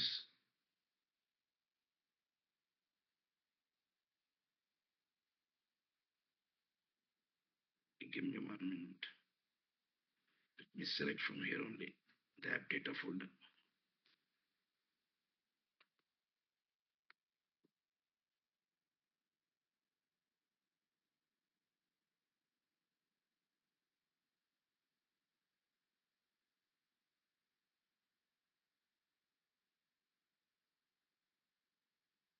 Like this, you'll have the app data, everyone. I have a lot of files. That's the reason it is a little confusing.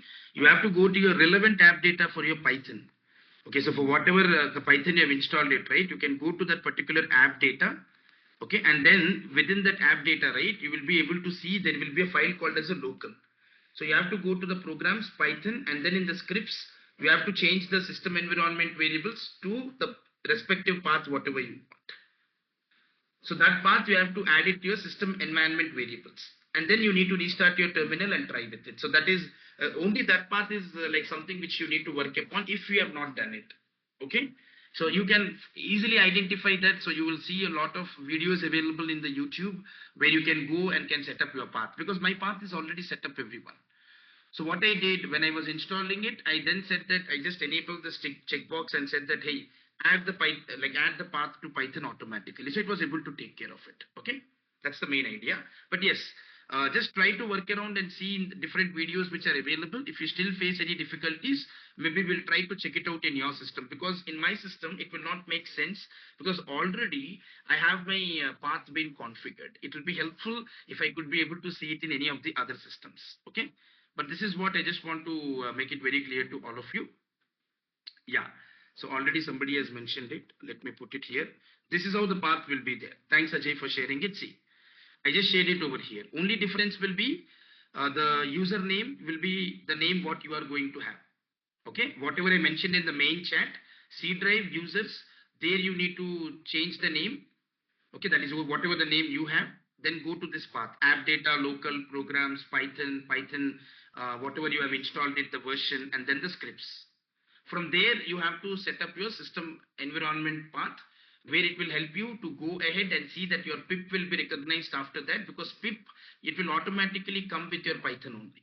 When you download the Python or when you install the Python in your system, automatically pip is been part of it. Why it is saying that pip is not recognized? It's all because that you have not set up the path appropriately. And for that also, you don't need to worry. Path, setting up the path, lot of videos are there where you can set up your path and can be able to proceed further with the installation steps, like whatever we were been able to discuss.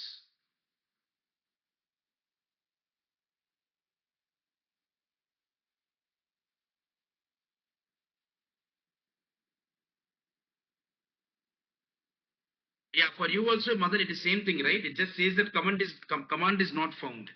That is pip. That's what I'm saying. People, you all would have installed Python. I'm not denying that. You all would have installed Python for sure. I'm not denying. Again, I'm saying. Okay, but what I'm trying to say here is setting up the environment variables is also another thing. Like if you would have not selected that add the path, right? Then what you have to do, then you have to manually again set up the path. Then only your pip will be recognized. Okay, so that is the main idea. I just want to let you know. Anybody who completed this setup, where you were being able to go ahead and set up the environment path, because in my system I have a lot of files. Anybody who was able to do, mention it in the chat. Did anybody go ahead and set up the path in your system, and it was successful? After that, you installed your pip, that is pip install whatever the commands we have. Did anybody do that? Can you acknowledge it in the chat, please?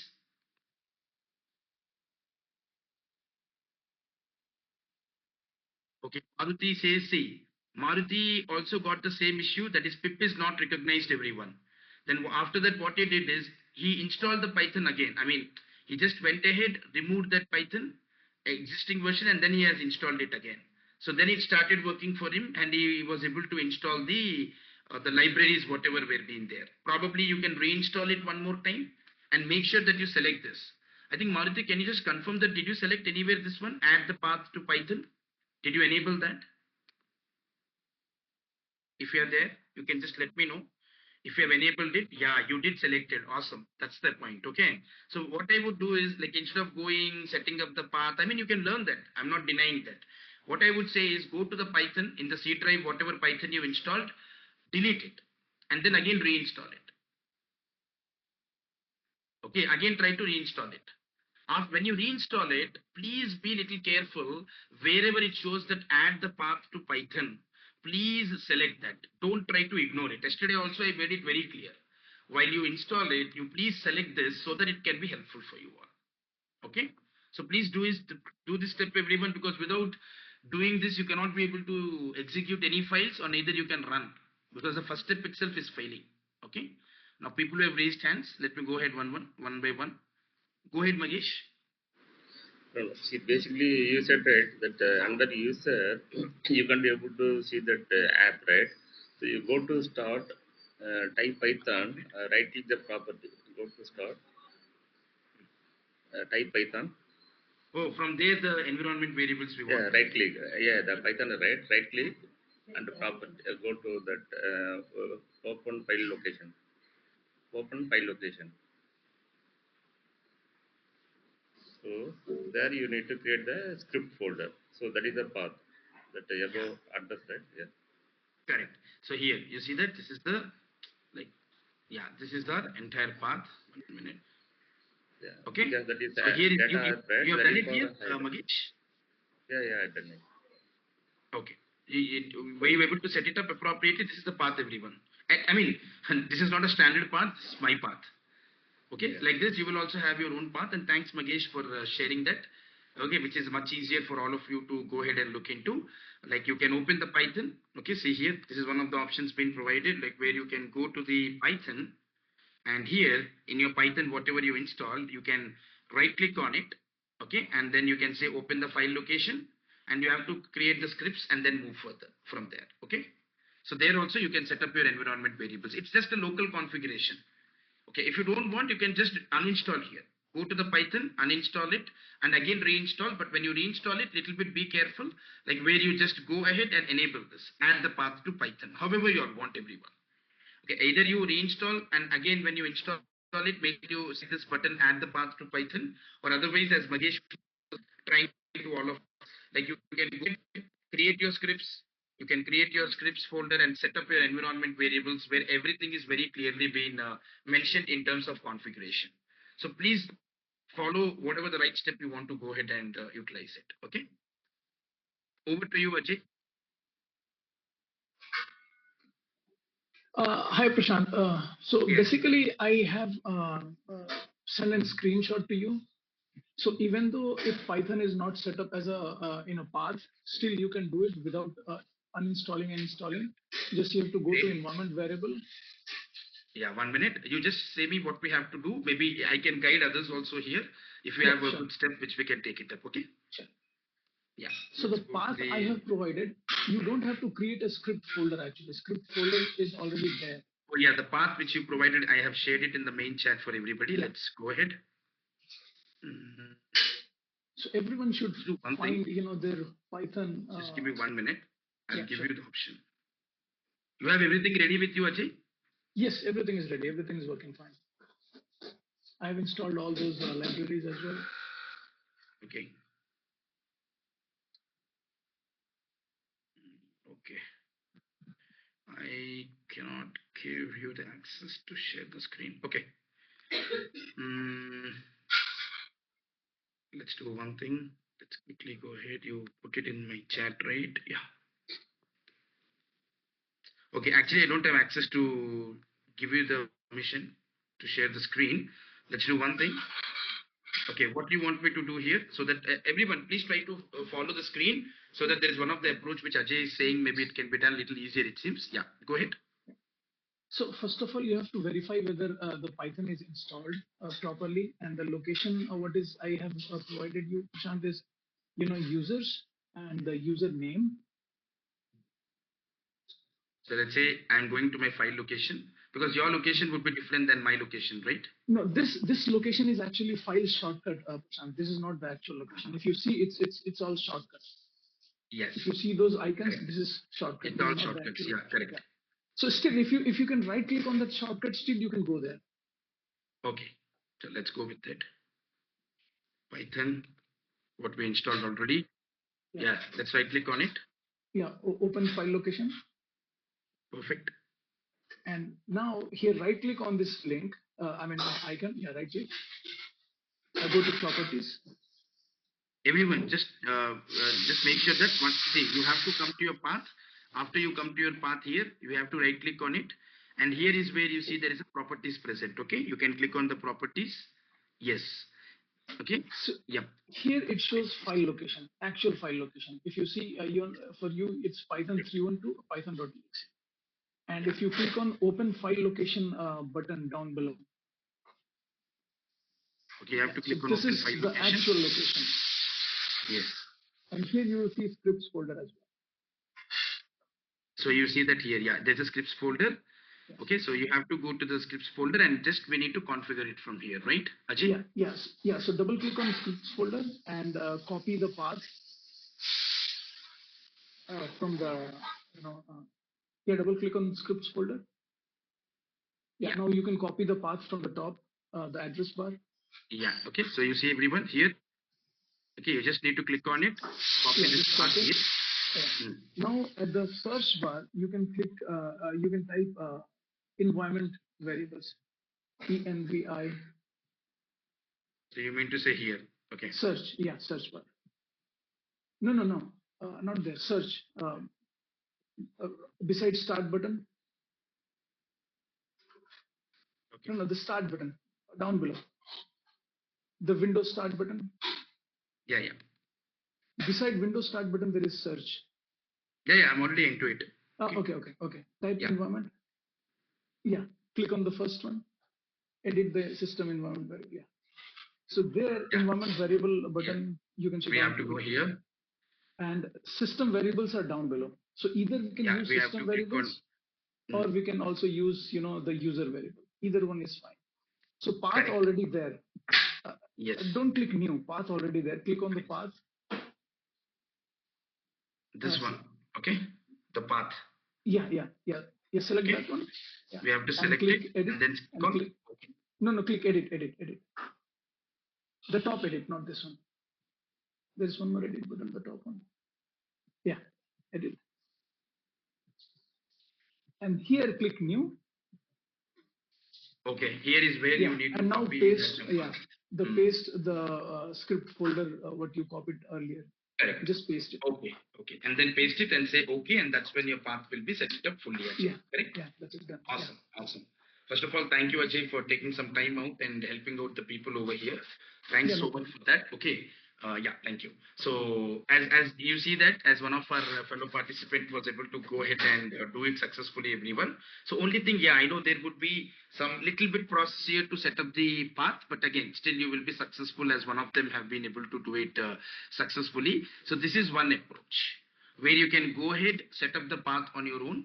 Okay, just you need to be a little bit careful with wherever you are trying to go ahead with. Like you just need to go to the respective scripts folder appropriately, and then you have to go and set up the path. See, Python establishment, you can do it in different ways. Like one Magesh has suggested, another one Ajay has suggested, third one I have suggested, like where you can just select the add the path so that it will automatically set it up.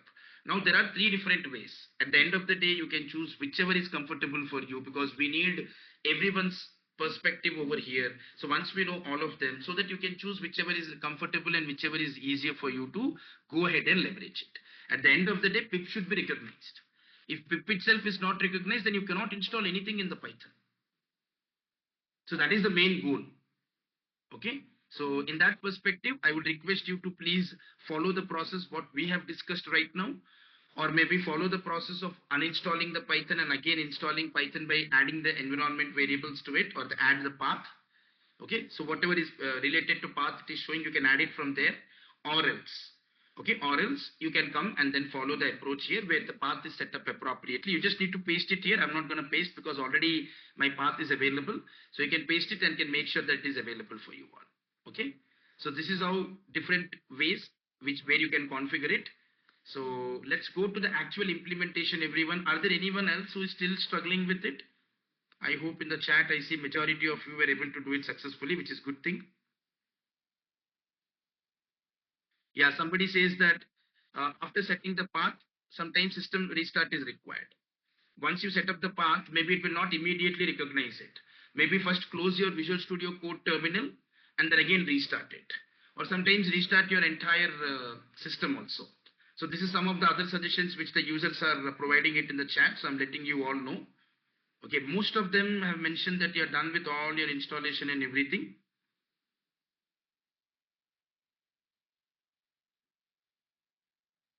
Okay, there was one question. Yeah, Paswaraj, as the chat GPT is trained, if you are using a free trial, right, your chat GPT has been trained only certain amount of data.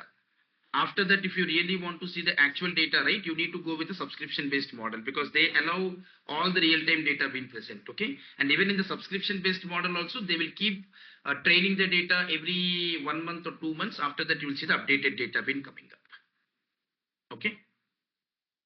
So great, everyone. I see that most of you now have completed it successfully, which is good. Okay, excellent. And then let's move on to Charmi. I see that you have raised your hand. Okay, this would be the last question, and after that, I'll move to the implementation, and after that, again, we'll take up any more questions. Okay, go ahead, Charmi.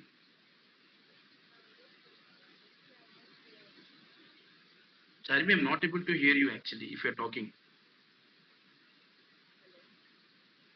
Your voice seems to be very, very low. I see somewhere a little sound saying hello. That's it.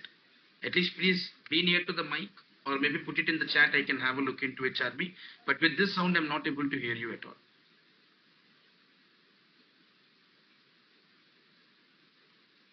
I'm not sure, like,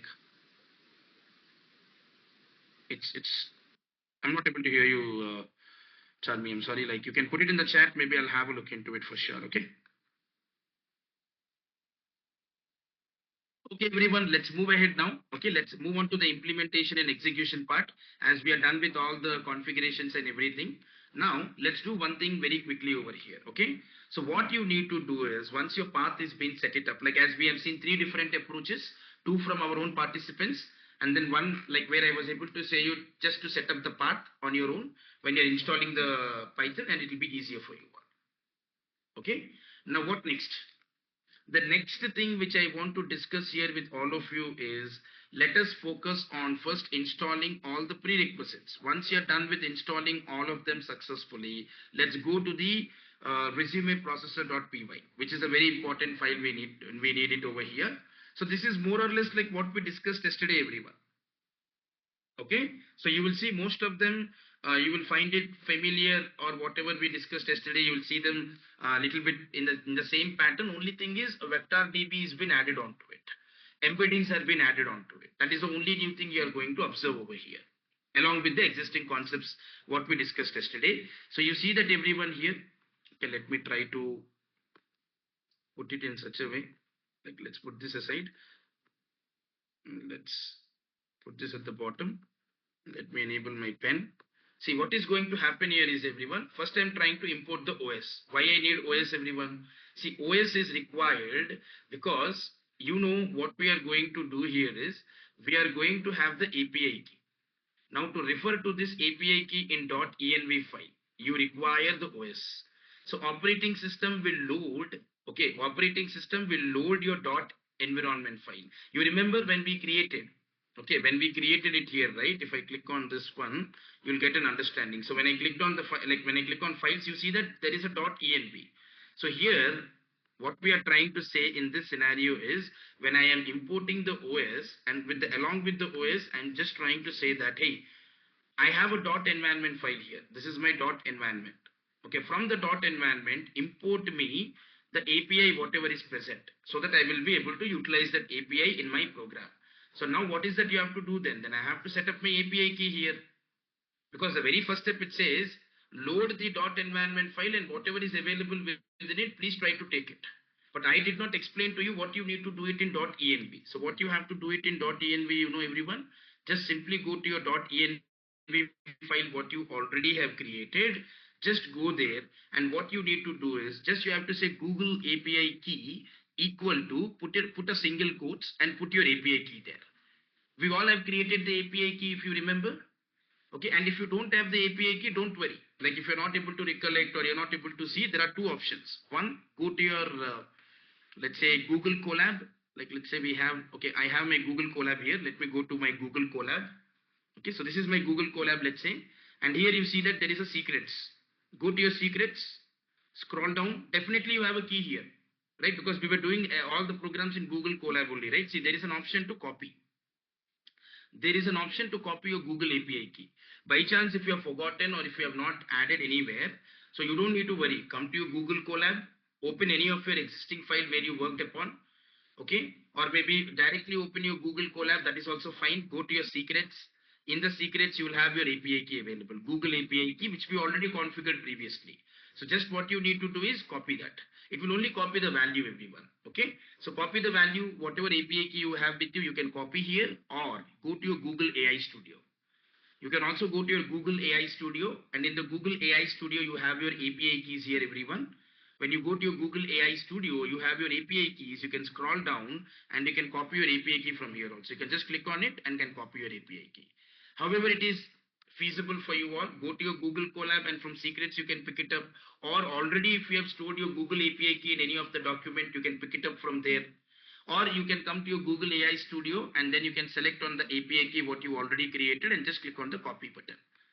Okay, but this is a syntax. In the .env file, I need you to have your Google API key like this. Only thing what you need to replace here is within the single quotes, you need to put your API key. So I'm mentioning it in the chat, everyone. Please try to follow this. Okay, I'm replacing my API key as API keys are not allowed to share. Okay, I'm putting just Google underscore API underscore key equal to two single quotes. I'm just putting there two single quotes. Within that single quote, I would request you to please replace the API key, whatever you have created for your Google AI Studio. So whatever the API key you have, you just need to replace it. Go to the .env file, whatever you created, everyone. In the .env file, I would request you to go ahead and have your Google API key, and within that there is a single quote. So within that single quote, I would request you to replace your API key, whatever you have with.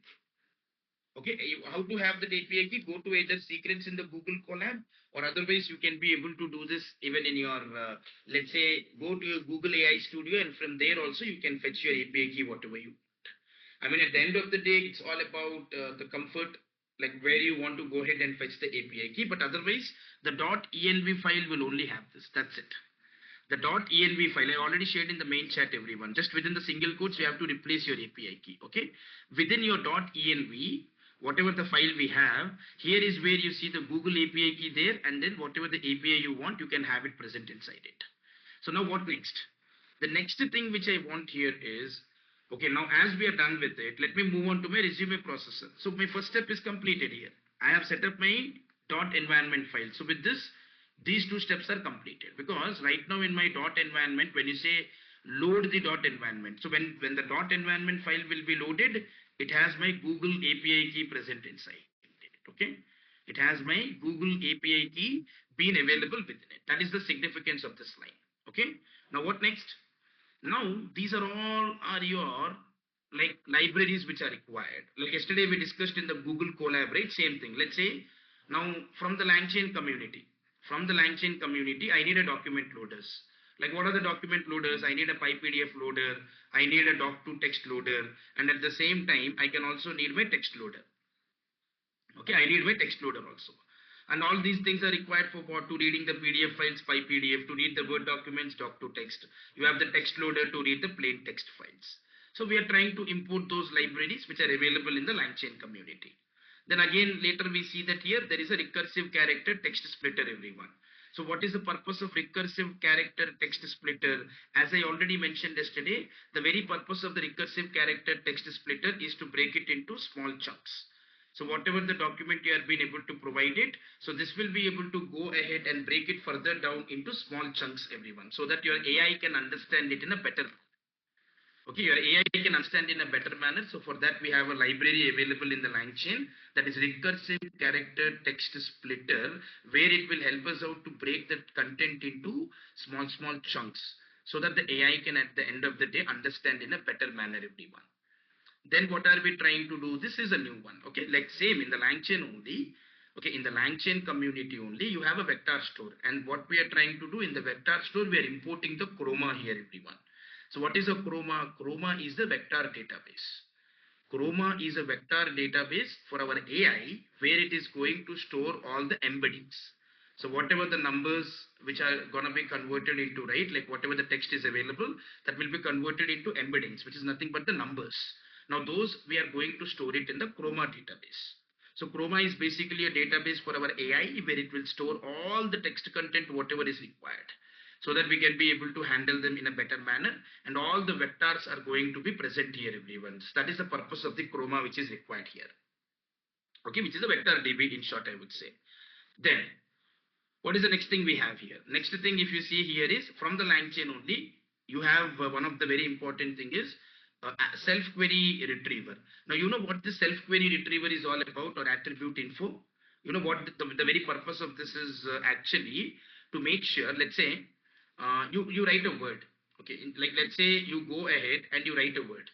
So what it will try to do, it will understand the meaning of the word automatically, and then it will give you the relevant search. Let's say, as I said you, right, your HR is going to come and say that maybe after some time there is another requirement which is related to LangChain. So you'll just put a LangChain in the search. So let's say you already have like 3 profiles in your database, that is in your Chroma database, because we are using Chroma as a vector DB here. Let's say in the Chroma you already have 3 profiles. Now, when the HR comes and says LangChain, you know, this self-query retriever, what it will do, it will understand the keyword, it will try to understand the meaning behind it, it will go and search the 3 profiles here. Now, how many profiles actually match LangChain? Let's say 2 profiles. Then it will pick those 2 profiles, and in that, it will prefer which profile actually is first, which has a lot of LangChain things, and then the second profile. So you can then go ahead, interview them, and then you can select the right candidate for your respective role. Okay, that is a self-query retriever, where your search will be so quick, your search will have such a grateful impact or meaning. The moment you keep adding whatever the skill set, it will find out your profiles and will give you the relevant result associated with it. Okay, and the beauty of this self-query retriever is totally dependent on embeddings. Okay, as long as your self-query retriever can understand your embeddings appropriately, it can be able to pick up the relevant information and can give you those details, everyone. So that is the main thing we need to understand over here. And then finally, what you require in this case is, you need a, again, chat Google generative AI. You know why this is required. Yesterday I already explained to you, chat Google generative AI is required for you to chat with the Gemini model. In order to chat and integrate, or like interact with the Gemini model, right, you need chat Google generative AI. And then you have a Google generative AI embeddings, everyone. Why we need that? Because it will turn your entire resume text into embeddings, which is nothing but the numbers. So for that, you need the Google generative AI embedding also, along with the chat Google generative AI, which is required for your Google Gemini model for chatting and all. Like then you can chat and integrate and can see the responses there.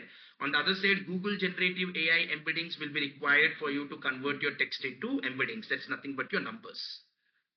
Okay. Now, as we are done with all the prerequisites which are required for us to get started with, we have imported all of them into our program. So now what I will do, I'm going to quickly go ahead and give you the clarity. So this part is going to be pretty much simple for all of you to understand here. See, whatever the keys part is there, right?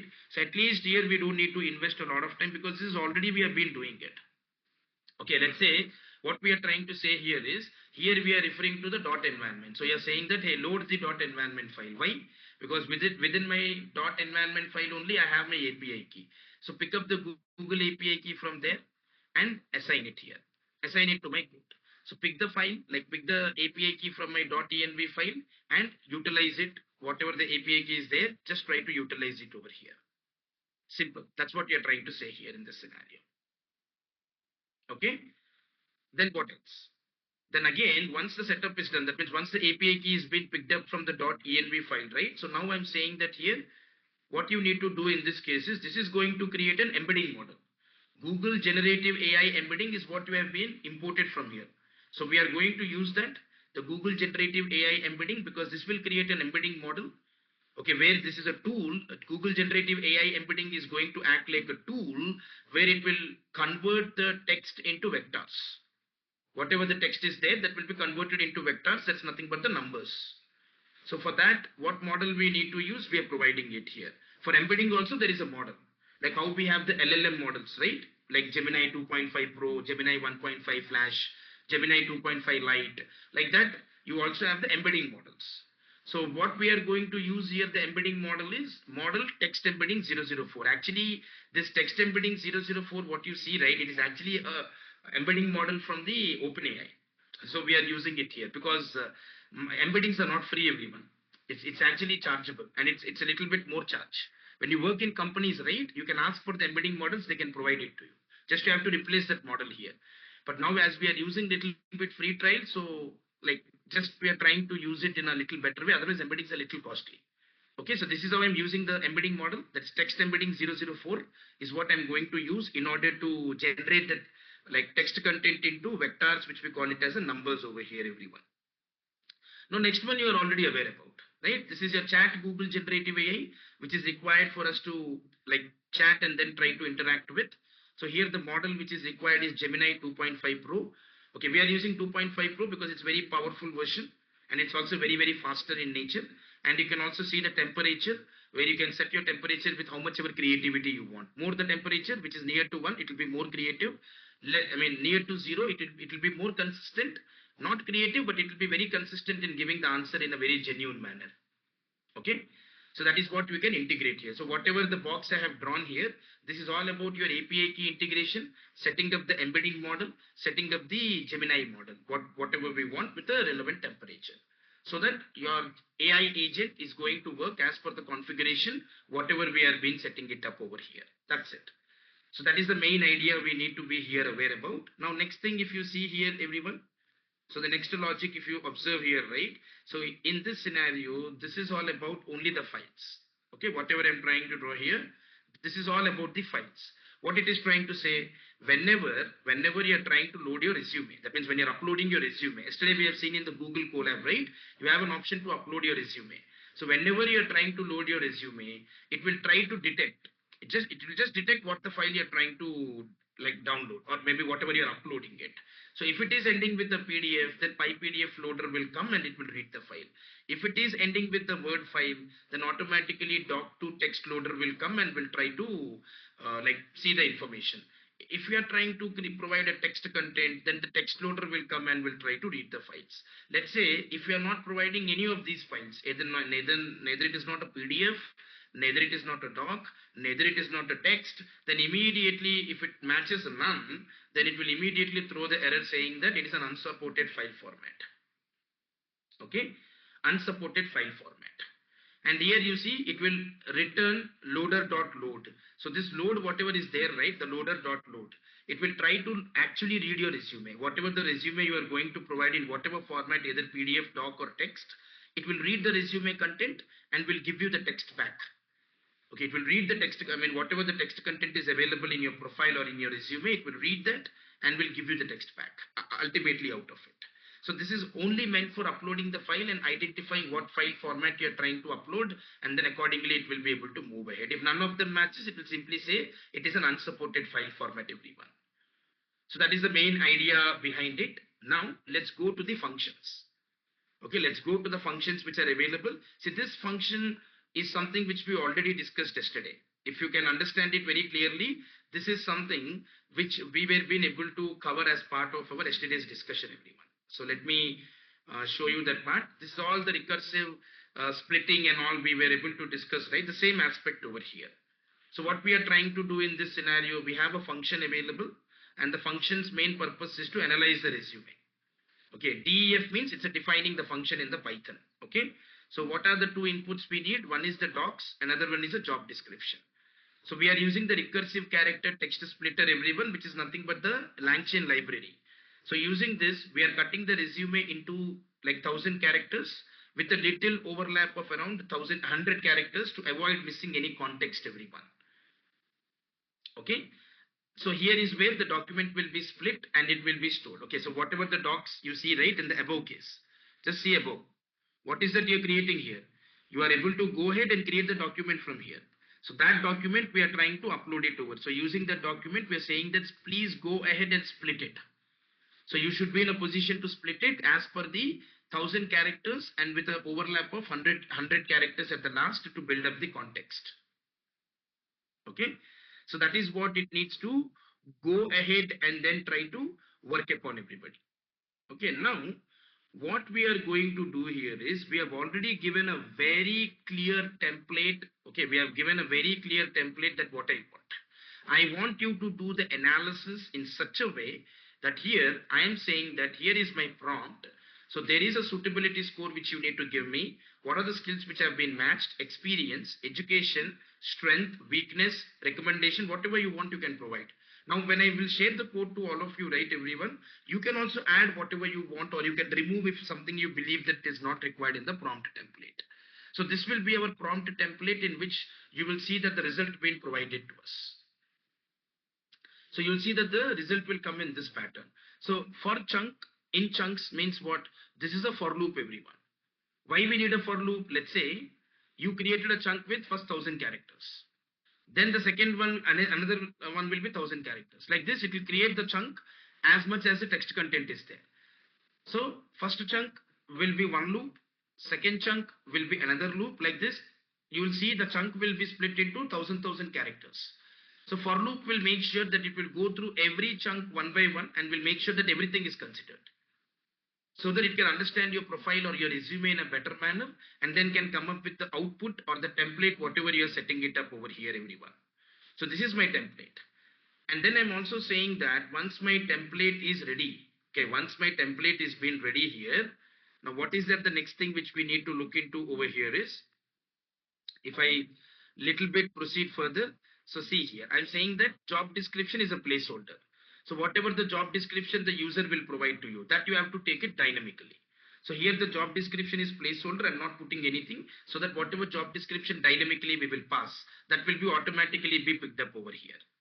Okay, and whatever the resume is there, so resume is the content where the chunking will come into the picture. So when the text content is getting chunked into thousand characters, right, that is what should be your resume's main content. Okay, that text content which should be the main content over here, everyone. So that is what we are trying to make it very clear over here.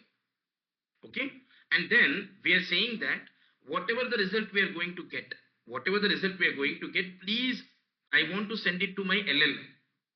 That is my Gemini here. It will go to my LLM, which is Gemini, and it will invoke the prompt whatever I'm giving. So the prompt here is, if you see at the top, this is my prompt, everyone. You see that here, this is my prompt which I'm giving. The prompt is this.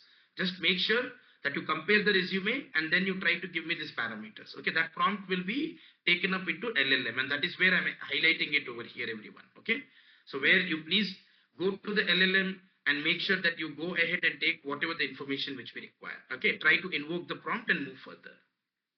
So now once it is been picked up by once your prompt is being picked up by your LLM, everyone, then what you have to do next? So the next step, if you see here, right, so whatever the answer, whatever the Gemini, which is our LLM, will be able to provide it, it will take that answer.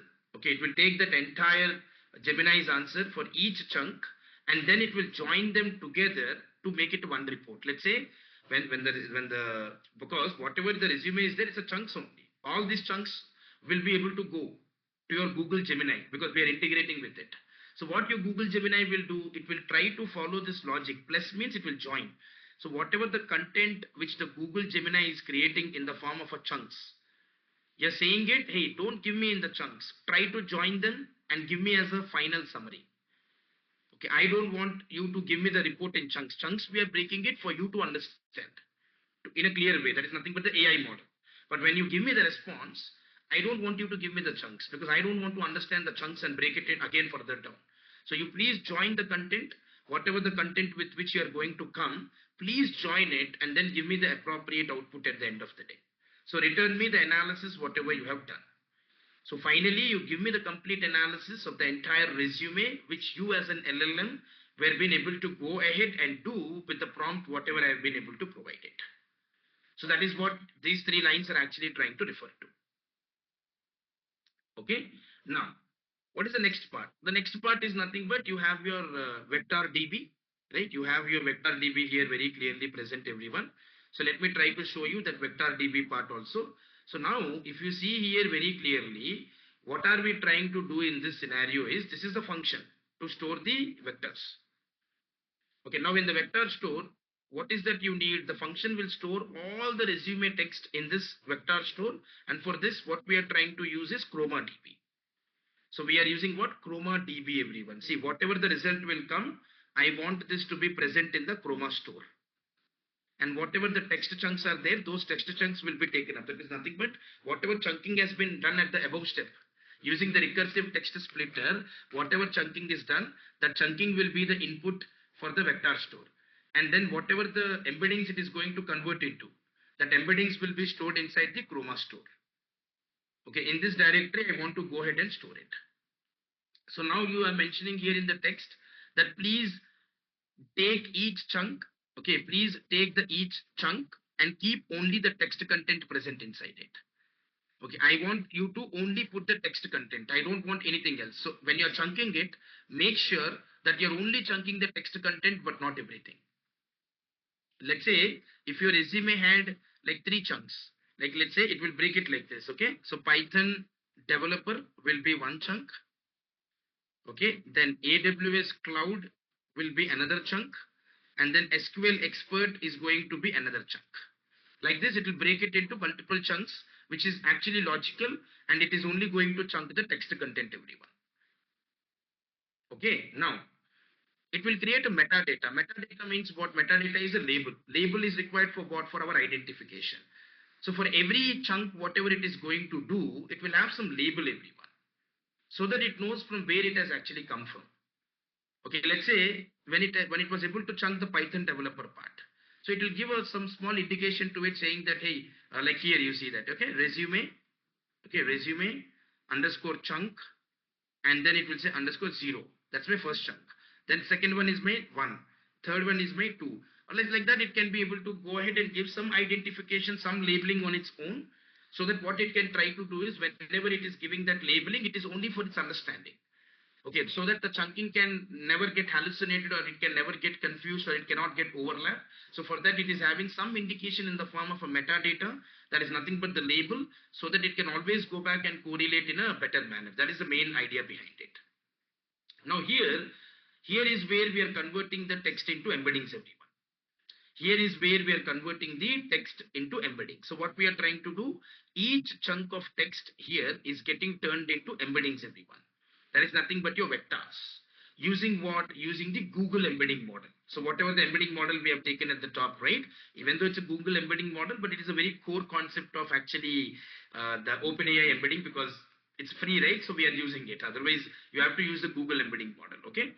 So you have to take the text content. Where is the text here? See, here is where the text content is there, where the chunking is happening. Where is embedding? Embedding we already mentioned, where? At the top, the embedding model. So that will take that. Metadata, which is nothing but the labels here. Metadata label is there. And then where are you going to store that persistent directory? So we are going to create a directory called as the chroma store. In the chroma store, I want to store all the embeddings which are being getting created. And finally, save that in your vector database. That is a chroma DB. So this vector db.persist will allow you to save everything inside your vector DB.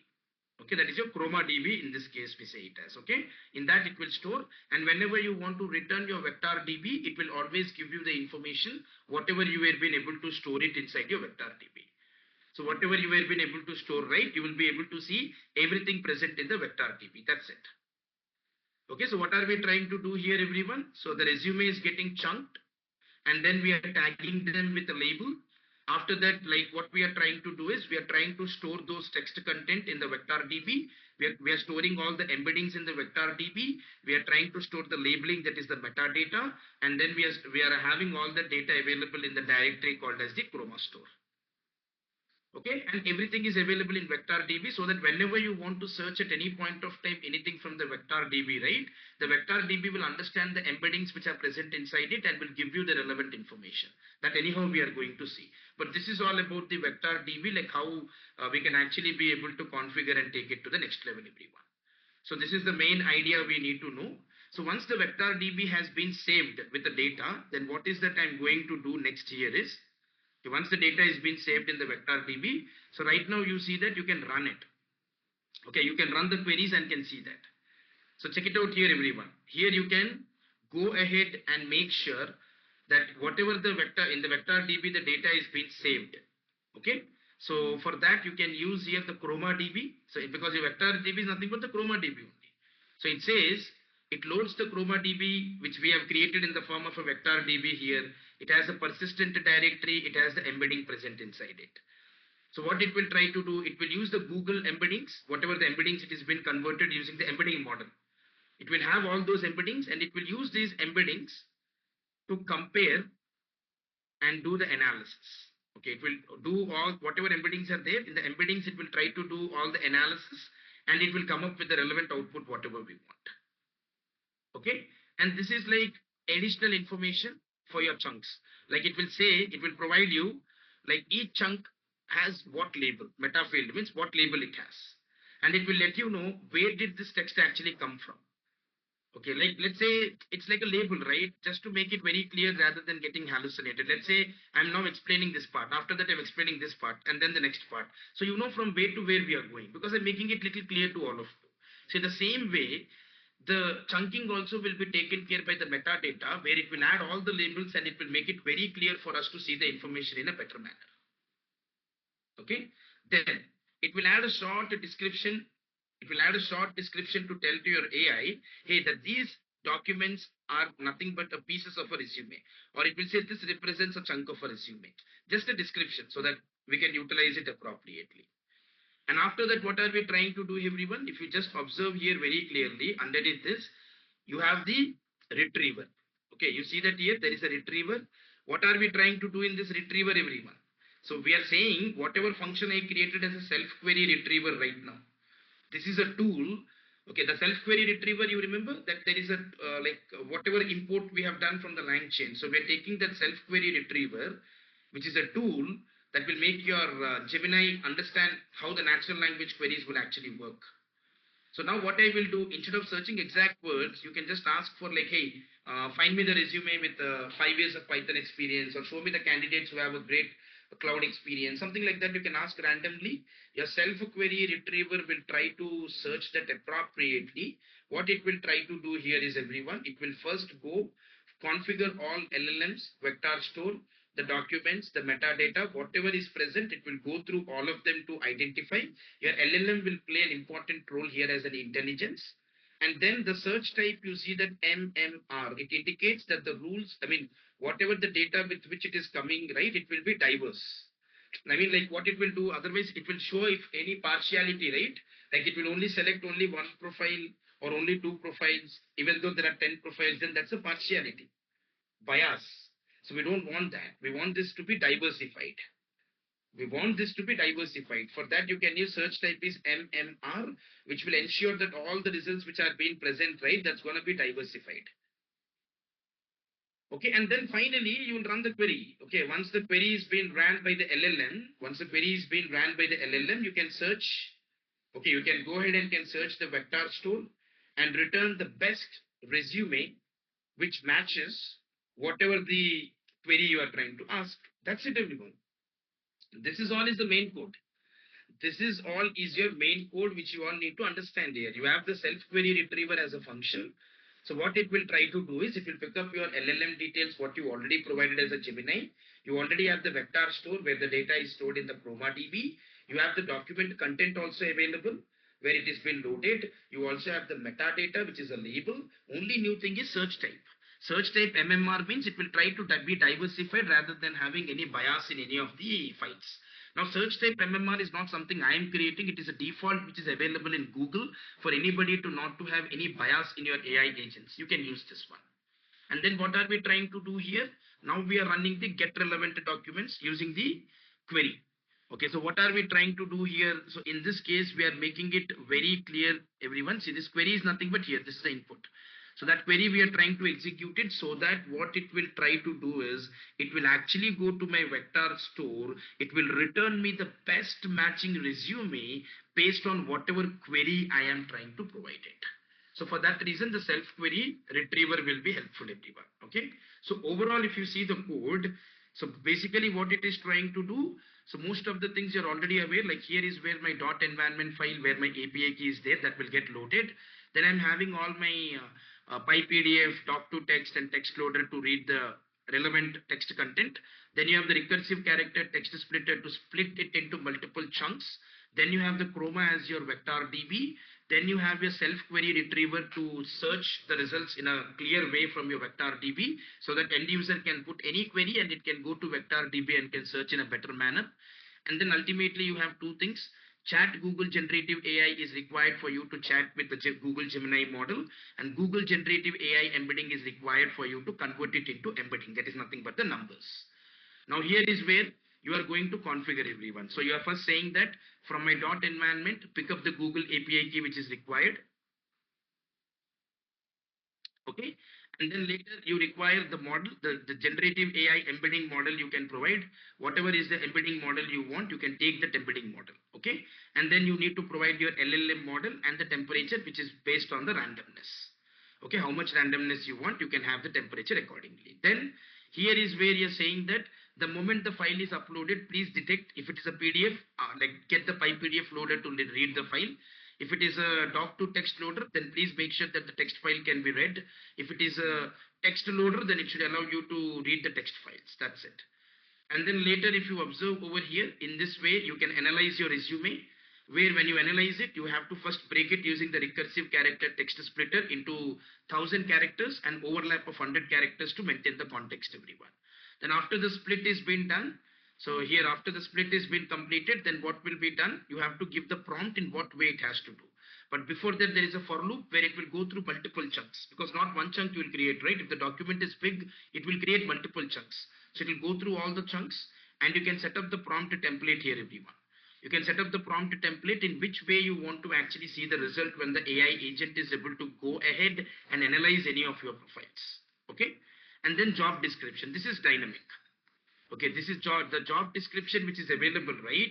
So this is going to act like a dynamic parameter where we will go ahead and utilize this as a dynamic value and we will be able to move ahead with. Okay, and then you have your resume here where you can take this. Okay, this is your chunking, where your chunking is going to happen, and that will be the resume content here. Now you will send that to LLM will take your prompt. It will try to take your job description, whatever you're going to provide dynamically. It will take the resume, that is a chunking content, into consideration, and it will try to understand. The LLM will try to understand and will come up with a result. But whenever it is coming up with the result, I'm saying that please come up with the main content. Please come with the main content. I don't want you to come with the chunking data because I don't want to read that. Chunking, I've done it for the AI to understand, but not for myself.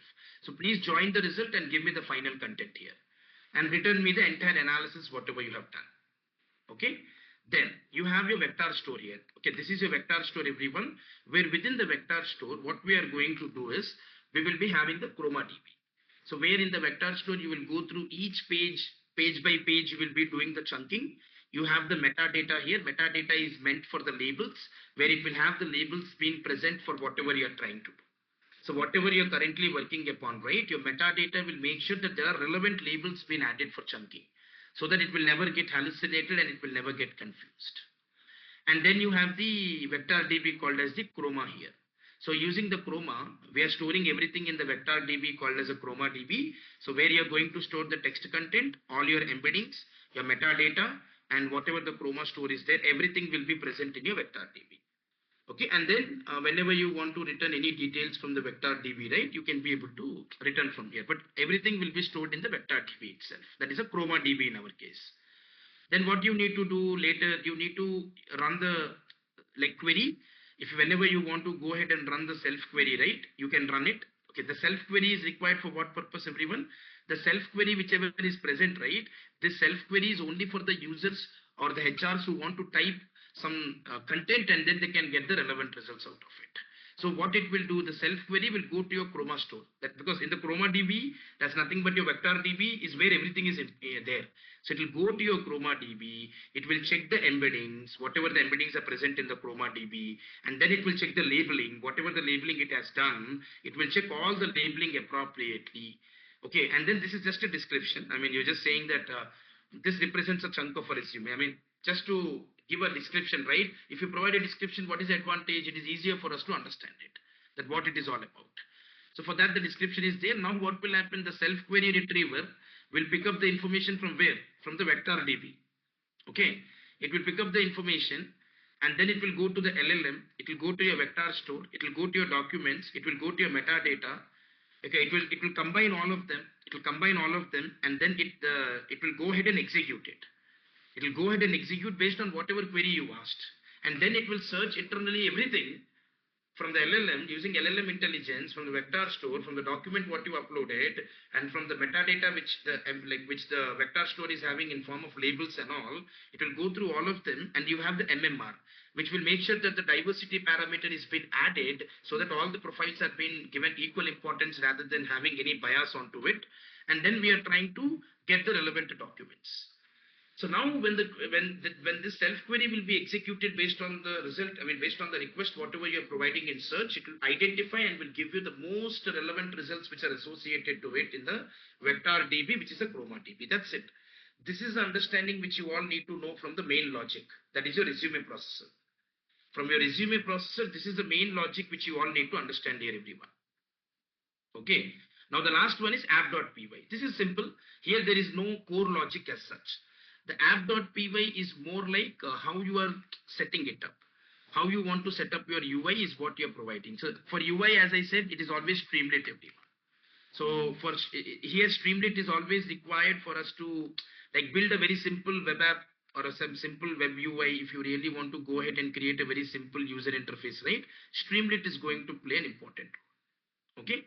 And again, what we need to do here is, see, from the resume processor, you can import some important things like, let's say, one is to load the resume, one is to analyze your resume, another one is to store your resume and then search the resume.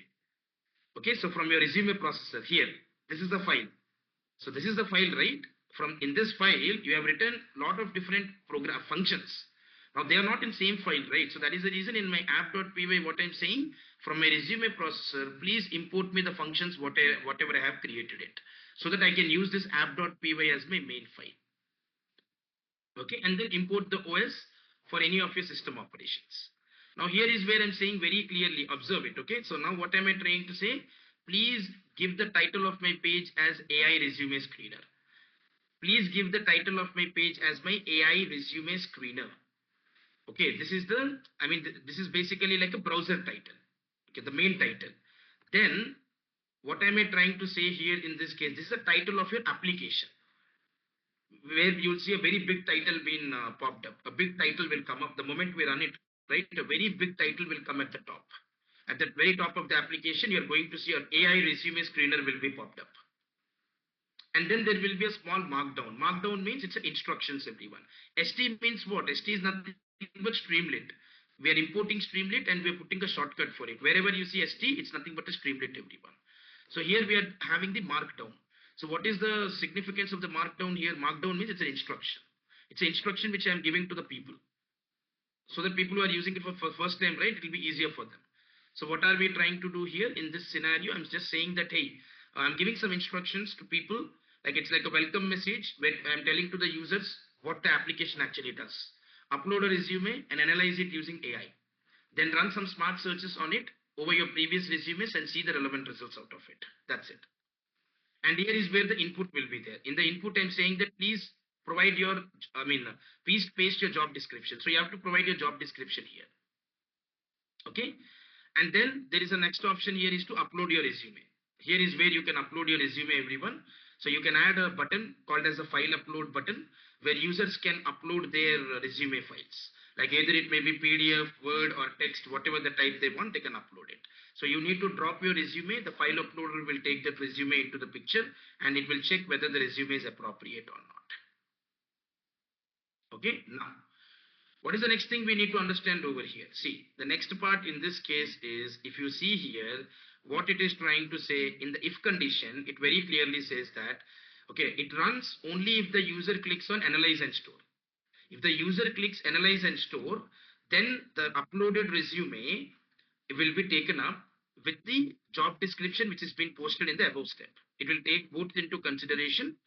Okay, so what it will do, it will take the uploaded file, okay, whatever we have saved it, okay, so that whatever we have uploaded, right, the resume, it will be read, I mean the Python will read that particular file and then it will put the resume into your particular folder. Okay, it will put it in your folder and then what it will do, it will run a spinner here. There is a spinner where it will display that the things are loading. Okay, spinner means it will just show you that, hey, I am analyzing and storing the resume. Rather than making you not to understand what is happening, we will have a spinner here where it will say, hey, I'm analyzing and storing the resume right now. So wait for some time. Once the resume is been loaded, okay, once the resume is been loaded, so it will load the resume text, whatever we provided it, then it will go to analyze resume. In the analyze resume, it will go to Gemini AI. What is analyze resume, everyone? It is a function which I created here. See, if you go to the files, here is where in the resume processor, okay, see here, we have the analyze resume. So we are using that function here in my Streamlit. Okay, so we are just saying that in an analyze resume, please take the documents and the job description which are being provided and use the Gemini LLM to analyze it appropriately. Whatever the result is going to come from here, store it in the vector store. Store it in the vector store, which is a Chroma database, so that it can be searched later at any point of time. Once it is completed, give me an output saying that analysis complete and stored. And then display the AI generated analysis. Whatever the analysis the AI was able to do, you please display me that particular analysis whichever has been done. Okay, now let the user download the report. If they're interested, they can download the report. I'm giving the option for the user to download the report as a text file here. So download report, when you click on download report, it will download your file as resume underscore analysis.txt. It will download your file automatically. Okay, then this is a search section. Now you see that here, this is a search section where people can come and they can search whatever they want. Okay, we are giving a small divider and we're asking them that, hey, ask anything about the resumes which have been stored. This is like a header. Okay, that is a search section where users can come and can type whatever the natural queries they want, and we have given small input so that they can understand, okay, you can put some smart queries here and can find out any of the profiles or resumes. Okay, so now how it is going to work, everyone? It's just going to work in such a way. If you observe here, it will run, it is going to run when the user clicks on the search resumes. So it will go for searching. It will run the query, whatever we have been able to written in the resume processor file. It will run the self query function and it will go to the Gemini. It will go to the Chroma DB and from there it will search appropriately. After the searching is done, then the result will be displayed to us. So if there are matches, if there are like clear matches, right, it will show us in the form of result 1, result 2, result 3. If there are no matches, then it will simply say no matches are found. If there is a match which has been done based on whatever the search query you are providing, then if there are multiple results, it will go ahead and say result 1, result 2, result 3 like this. Multiple results, it will be able to show it to you. But if there are no results, it will simply say that, hey, no matches have been found based on whatever you are asking to me. That is it. So this is what you all have to understand at the end of the day. So this is a Streamlit. With this, the entire code is completed, everyone. So what we are trying to do, we need a Streamlit as a web interface. And from the resume processor file, whatever we created, we are loading all those functions over here. These are all of the functions which are available in your resume processor. So that I'm making this as my main file. Operating system is required for any of the file configuration or for reading the files or for reading the API. This is required. Now I'm setting the page main title as a AI resume screener. Okay, and then the main heading is this. Okay, the title of the page, that's the main heading, is AI resume screener. And here is where I'm trying to provide the instructions for the user. That's it. And then after what I'm saying, I'm just saying that I'm giving a like option for the people to paste the job description, and they can upload the file, whatever the resume. There will be always a comparison between the job description and the profile what you provided it. So the moment you click on analyze and store button, the file will be uploaded. Once the file is uploaded, it will let you know that, hey, I'm analyzing and storing, just wait for some time. So first it will load the resume, whatever you have uploaded it. Then it will go to the analyze resume function where you have your job description and the document, whatever you uploaded it. LLM will analyze it. Whatever analysis it will do, it will store it in the vector database, which is a Chroma DB. And then it will give you the output saying that, hey, analysis complete and stored. Okay, and it will also give you the summary where you can go through the summary. And if you want to download it, you can also download it, the summary in the form of a text content here. And then you have a divider where you can create a small divider to search. You can search for any of the resumes which are already stored. So you can search a query where I'm giving a sample as a query here in the form of an input where user can provide whatever the query they want. And then they can click on search resumes. So once they click on search resume, it will keep searching. It will keep searching, and then finally it's going to come back. If there are multiple results for that particular search query what you provided, it will give you all those multiple results. But if there are nothing which matches, then it will say simply no matches found. That's it. So this is all about the program, everyone. So in this entire program, only thing what you have to understand is there are two different files we created in the resume processor. We just brought in two different things. Vector DB is one, which is a new thing. That's a Chroma DB part, and then the self query retriever, where it is going to act like a smart search, where you can ask whatever you want. It can be able to search in a very smart way, and you can be able to identify the results. Okay, that is your resume processor.py. And then I'm importing all of them into my main file, that is app.py. Here is where I'm having my Streamlit configuration. This will make sense once I execute it.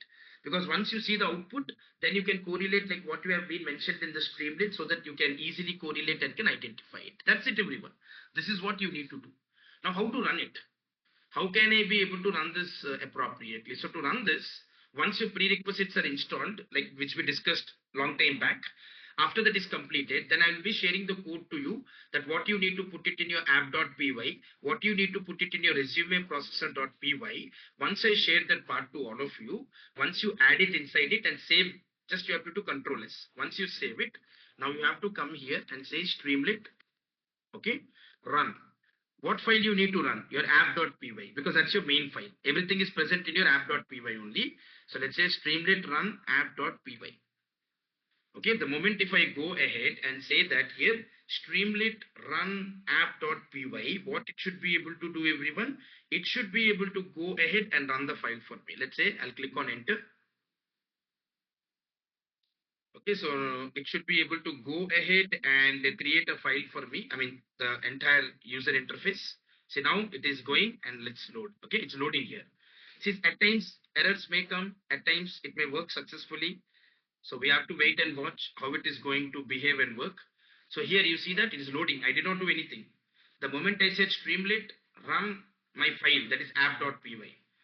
So it will come and it will load the file, and let's see whatever the parameters and configurations we have provided. Okay, whether all of them are going to run successfully or not, we will be able to see that over here. So once it gets loaded, right? I mean, it's again in your local host. I mean, in a system only you're running it. So at times it may take time. So once it gets loaded successfully, within a minute, maybe we will have a look into it, that how the file will look like. See here, everyone. You see that? It's loaded successfully. It says, hey, I'm an AI resume screener. Now, where did I mention that here? Observe carefully, okay? See, now this is a whatever you mentioned in Streamlit, accordingly it will work. See, I said my title should be AI resume screener. You see that AI resume screener. And then here I gave an instruction. See, upload a resume and analyze it using AI. So this is for the end users. I'm giving the information. Now paste the job description here. Paste the job description. Now, what is my job description? Let me provide it here. Okay. So let us say my job description is this. Okay. Whatever we mentioned yesterday. Okay. So this is my job description. So we are hiring a senior Python developer with experience in Python, SQL, Cloud, AWS, GCP, Azure. Like you can put whatever job description you want. You can provide it here. Now this is my job description. After what it says, see the code, everyone. You can understand very clearly everything here. Now next it says upload the resume. You see the text one, it says is upload the resume. Now obviously next to it is uploading the resume here. So what I will do, I'll browse my file. I'll click on the browse files. I have my sample resume, let's say resume 1. Let me click on open. Okay, so my resume 1 has been uploaded over here. Now after that, what I need to do in the code, if you see, once you uploaded the file here, like you have to click on analyze and store. See, one by one, in a sequential pattern, I'm explaining and I'm doing it there. See, analyze and store is there. So now if I click on analyze and store, it should be able to go ahead and it says that, see, analyzing and storing the resume. See, because that's what I mentioned here. You should come up with a spinner saying that analyze and storing the resume. Now at the back end, what it is trying to do, everyone, it is loading the resume what we provided, it is loading the job description what we provided, and then it will store it in the vector database. Once all the three steps are completed internally at the back end, as per the logic whatever I've written, then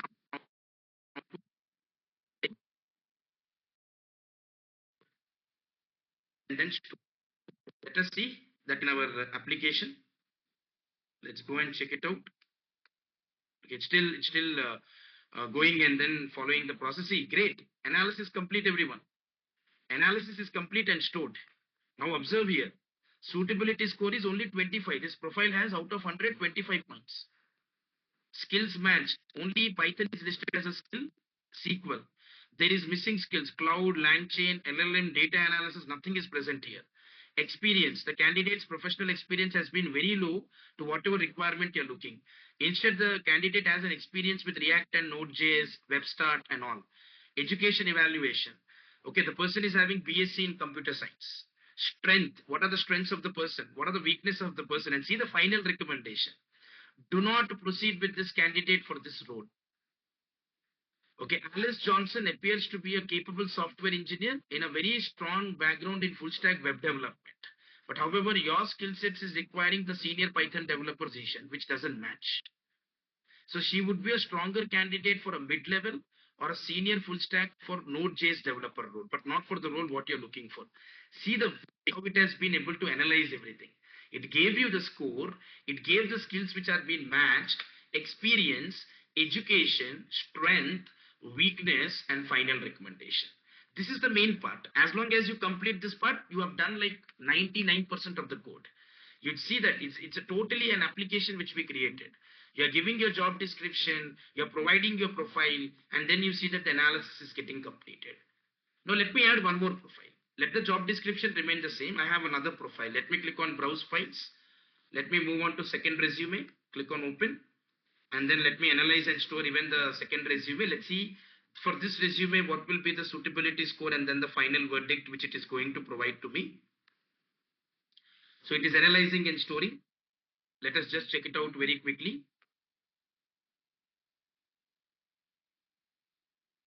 So at times it takes time, right? Because there are three steps which are happening. What are those three steps? Sending it to LLM. Okay, identifying all the patterns with regards to your job description and your resume, and then sending it to vector TP. You observe here, see. Okay, so here also, this person is also like you cannot be able to go ahead. This person will be strong for the data analyst or business analyst, like business intelligence analyst position. So probably this profile is also not good because this profile is more about like a business analyst, but not related to what you are actually looking for. The suitability score here is 25 only out of 100. So now I have another profile. Let me click on browse files. Okay, let's go with another profile, which is your resume 3. And then again, we will analyze and store. Let's see what is this profile going to come up with. I mean, how the AI can be able to analyze and can get the relevant information for all of us. Let's just wait until the entire analysis is getting completed over here so that it can be able to store and can come up with the great results. So the analyzing is happening. Okay, analysis is completed, everyone. Great. Oh, wow. The suitability score is 5 here. Okay, that means why? Because there is no direct match. None of them is being mentioned in this profile. It's more related to project management, agile, scrum, Jira, communication and all. So this profile is not at all mandatory and do not proceed. So this is related to this profile can be suited for some technical project manager or scrum master role, but not for this part. See, such a nice way it is drafting all the results and giving you the output, everyone. Okay, now I have how many resumes? 3 resumes. And where is your vector DB? You know, everyone, go to your Visual Studio Code. Okay, here there is a Chroma store. You see that? The Chroma store will be created. Inside this Chroma store, you have everything. All the data will be stored inside this Chroma store. This is your vector DB. Inside this vector DB only, everything is going to be stored appropriately. This will automatically be created. You don't need to do anything. Once you complete your Streamlit run right, automatically it will be created inside it. Okay. So now let me search for something random here. Now you see that ask anything about the stored resumes. It just says that. Now what I will say is, show me the resumes. You can just put something like this. You can search like a chatbot. Okay. Show me the resumes of backend developers with Python. Okay. Let me search the resumes. Okay. It's just searching. Let's see if it can come up with anything. Show me the resumes of backend developers with Python. So it will try to search. It may not be perfect because the embedding model which we are using is a very free model. So it will go to the vector DB. It will map those embeddings and will come here. See, it gave me some 2 results. Okay, it believes that the people who are having little bit backend developer with Python experiences, like all the 3 results it brought, but the first preference is for the Alice. Second preference is for Clara Lee. Third preference is for the Brian Smith. Okay, so it gave all the 3 results in whatever way it can be able to do, but it was able to search and give you the relevant results, like whatever profiles which match with having at least a little bit of skill set with Python, it is able to search and give you those profiles. Okay, but again, when you're searching it here, right, it may not be very perfect because whatever the embedding model which we are using in Google Gemini, it is actually very free trial, very basic one, because embeddings for that we need to pay money. But I don't want that money to be charged from any one of you. So I've taken a free embedding model which can be easier for all of us to utilize it. So this is where the data is coming. The data is coming from the vector DB. Embeddings have been converted into text content and has been given to you as a result. So any HR can come and can put a search here and they can see in the database whatever profiles are there. See, 3 profiles are my 3 databases here. Result 1, result 2, result 3. So it is just giving you any profile which matches. You can go through their profile and can like send a request to them to be part of the interview. Even that feasibility also we have here, everyone. So this is the clarity which I just want to let you know. So where you can see that upload your job description, like send how many ever files you want. One by one you try to pass your file. Okay, do analyze and store, check the suitability score and everything, and then you can come here, search for any of the details. It will be able to go ahead and do at least a little bit of similarity search. It will be able to do and give you the relevant information. Okay, this stored resume, whatever is there, right, the search, it may not be that great because embedding model what we are using is little bit a very basic model which is free. What model we are using here? This is the one. For embedding, we are in the resume processor. If you go, so we are using what model, everyone? We are using a very basic model, that is text embedding model. Okay, 004. This is the model which we are using. Okay. So this is how you can be able to play around and can check it out and just sending it, and you can also enhance it, everyone. See, this is what I am explaining to you. Now, if you have some thoughts, you can always enhance, you can always play around and can create some great and we can take it again to the next level. Okay. So now what I will be doing here is, let me quickly go ahead, open any random Word document for all of you, and we'll give you the files first so that it will be easier and you can also practice.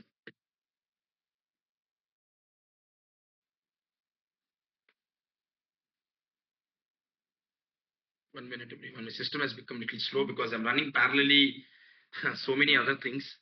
So give me 1 minute so that I can share this file and I will upload this file in the LMS portal also. Probably you all can also be able to utilize it. Let me try to open a Word document and share the files to all of you.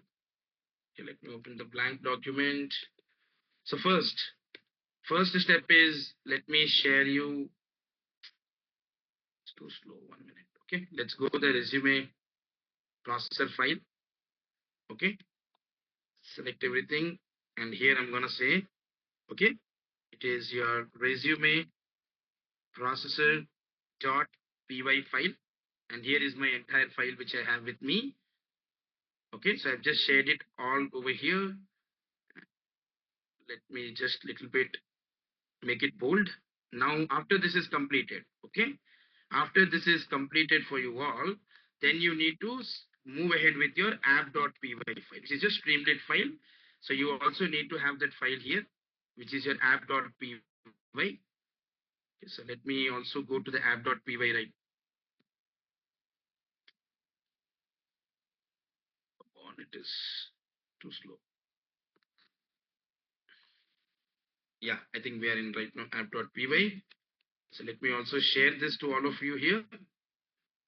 Okay, so this is your app.py file, everyone. Okay, where you can have your Streamlit being created. Okay, this is your Streamlit part, and I'm also sharing the .env file also. Okay, so here is your dot. Okay, app.py. So which is been bolded. Okay, this is the second part of the file. That's app.py. The first part of the file is resume .env. Let me also go ahead and send you the .env file where you will have your API key. I'm sending everything so that you don't miss it out anything. Okay, let me go ahead and now say the next one is .env file where you can be able to share your API key. Now you can remove this API key from here. You can remove this API key and you can utilize it. Okay. So this is one more thing. Okay, .env file. And what else? After this, let me share you the commands right now. Okay. So we have the commands, right? Like I'm just mentioning here the commands which you need to run. So basically, you need to run the, let's say here, these are the things. Okay, so these are your commands which you can run. And then later, after that, you can also run, okay, run the program. Okay, you can run the program using Streamlit. Okay, run whatever the file you created. If you also created app.py, then you can run your app.py here. Okay, you can run the program like this. So you have mentioned, I mentioned the commands, and then I've also mentioned the program that how you need to run. Okay, so this is the end-to-end application. So this is how you can be able to work upon everyone. This is one way, okay, where you can be able to execute and can do it on your own. So everything I've shared it so that you all can be able to utilize it appropriately.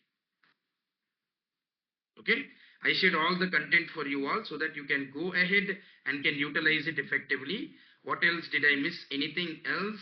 Okay, these are all are the things we ran, and I'll give you the job description also. Maybe if you want to use it easily, it will be helpful for you. So let's say I will also provide you the job description, which you can run it in the output. Once the output is executed, you can provide this as your job description. Or if you have any other description also, you can provide it. That's up to you all. So this is your job description.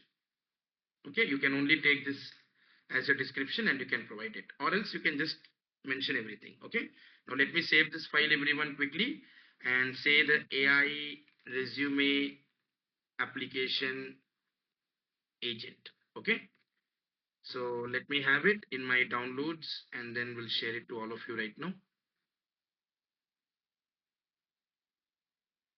Let me add in documents only then. Okay, let me save this very quickly. Okay, now let me go ahead to the main chat and I'll be sharing it to all of you so that you can leverage it.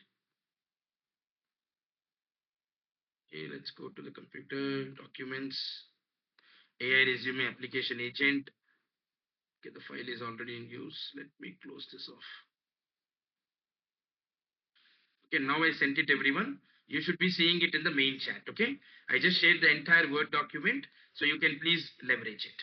So I've shared it in the main document, everyone. So utilize that main document. I'm sorry, everyone, I did not give a break today because if I give a break, right, the flow will be totally broken down. So what I will do is I'll compensate this break in the next session so that you all can get a good amount of time, because these are end-to-end application, right? If I break somewhere in between, right, once we come back, we will lose the flow or the logic of how things are working. Because if you see here, everything is interconnected, like recursive character splitter, and then again we were able to proceed further with the vector DB, and then the self query retriever. So it took its own time. So that is the reason I just have took some time to make sure that you all understand the concept very clearly. But yeah, I've shared everything, whatever is required. You can execute it right now, okay, from your system, or you want to do it at a later point of time. I've shared everything, whatever is required. You can be able to do it. Now, how can my search query be enhanced in a better manner? If you see here, right? How can I make my search query much, much better over here? How can I make it much better here? Is maybe one more question, right? So for that, what you can do is you can use your OpenAI API key. You can use your OpenAI. Okay, what you can do, because why OpenAI will work, because the model what we have, the text embedding is actually an OpenAI model, but we're using it for Google for just for free of cost. That's it. It's like an adjustment what we call it as we are trying to do here, because it's a free, it's not free, right? You have to pay for it. So what I can do, see the same code and all I will not explain, but just the main part is completed. If you are done till here, that means you have done a great job. But I'll explain you another approach so that you can experiment it whenever you get some time. Okay, now what I will do is I'll open the folder. I'll go to my let's say the resume screening app. Okay, this is the next one. Observe here carefully. So what am I trying to do here is, everyone, same file, nothing changes. Only thing which will change is your API key. Now this is your API key. I'm using now, instead of Google, I'm using OpenAI API key. That's it. I'm using OpenAI API key. How to create an API key? Same thing. Like but it's not free of cost. Okay, you have to pay for it. So that is the reason I don't want you to do it. Okay, but again, just people are interested. You can go to your OpenAI platform. So in your OpenAI platform, right, you can create your API keys. Okay, give me 1 minute. Let me try to log in very quickly. I'm just showing you that how you can be able to, like, give me 1 minute so that I can log into it. This is purely optional. Whatever I'm going to explain right now to you, right? It is just purely optional so that you can also know one other approach, like where you can be able to go ahead and can create an API keys for OpenAI also, which is, but again, it's like you have to pay for it. It's not like and then you can leverage it. That's not possible. Okay, so I'm just trying to quickly log into my account. Unfortunately, my system is also a little bit slow.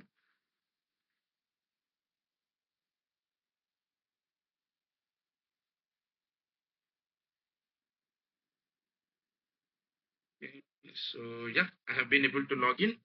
So now let me reshare my screen back again to all of you.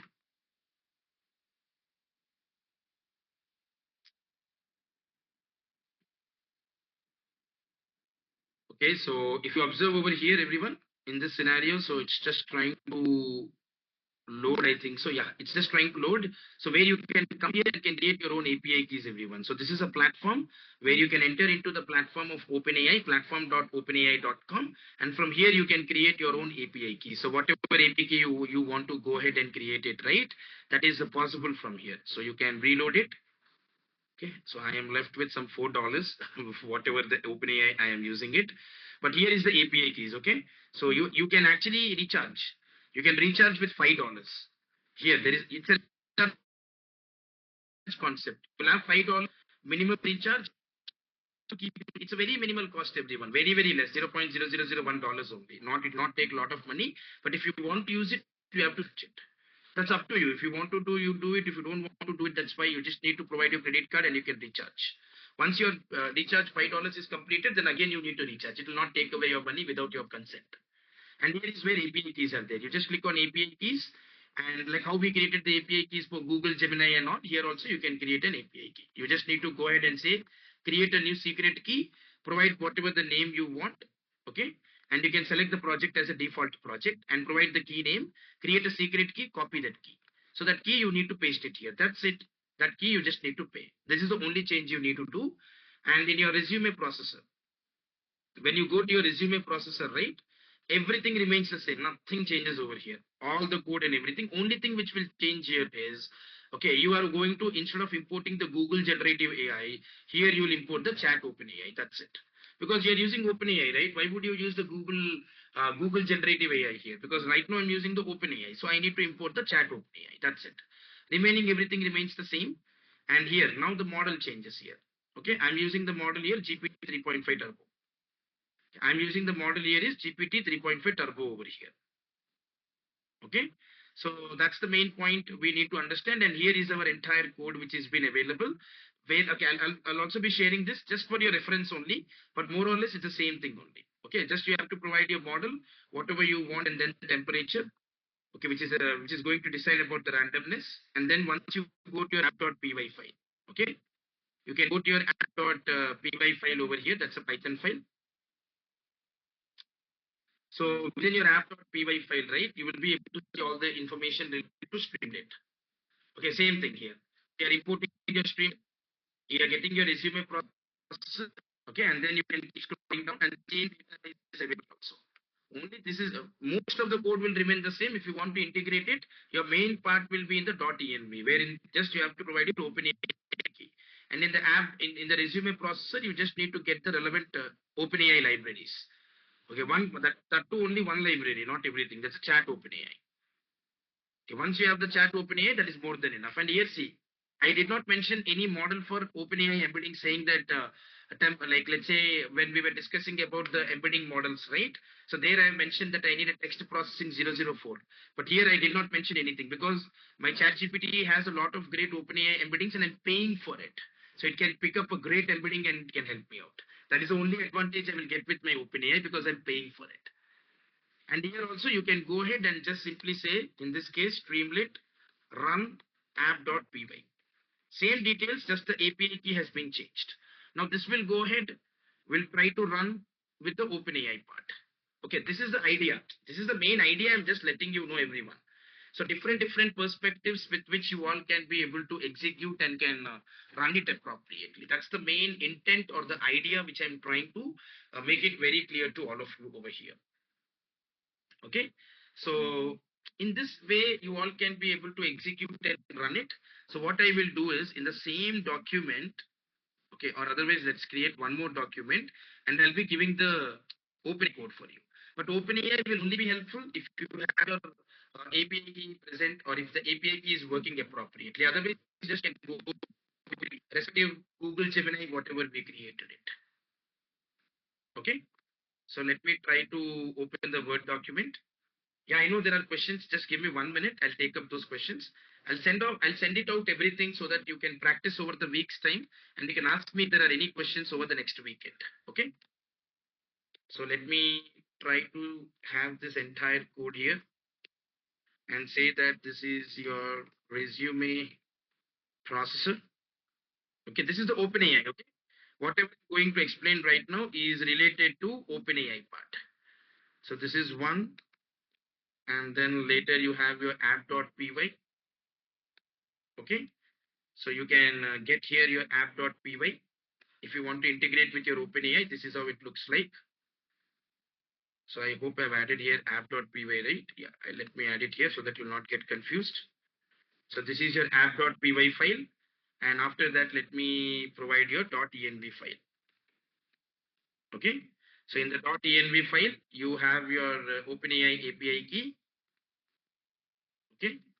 So you can just provide your OpenAI API key and then you can remove this entirely. So here is where you can put your OpenAI API key. That's it. And after that, you can simply go ahead and can run your Streamlit. Okay, you can just say here, Streamlit run app.py. Okay, whatever remaining details I provided, job description and everything, you can be able to utilize it from there. Okay, so let me save this document, resume processor, OpenAI, I'll say. Okay, I'll just say OpenAI, save this document and put it in the main chat for all of you. So I'm giving you both the flavors so that you can be able to work upon whenever you get some time. Okay, resume processor for OpenAI. This file is already in use. Let me close it. Okay, I sent even this also everyone. The resume processor using the OpenAI also you can be able to utilize it. And here see everyone. This is ready. Using OpenAI also everything is ready everyone. Now let me go ahead and quickly add my job description quickly. Okay, let me add it here and then say browse the files. Get my resume. I have one sample resume with me. Let me try to open this.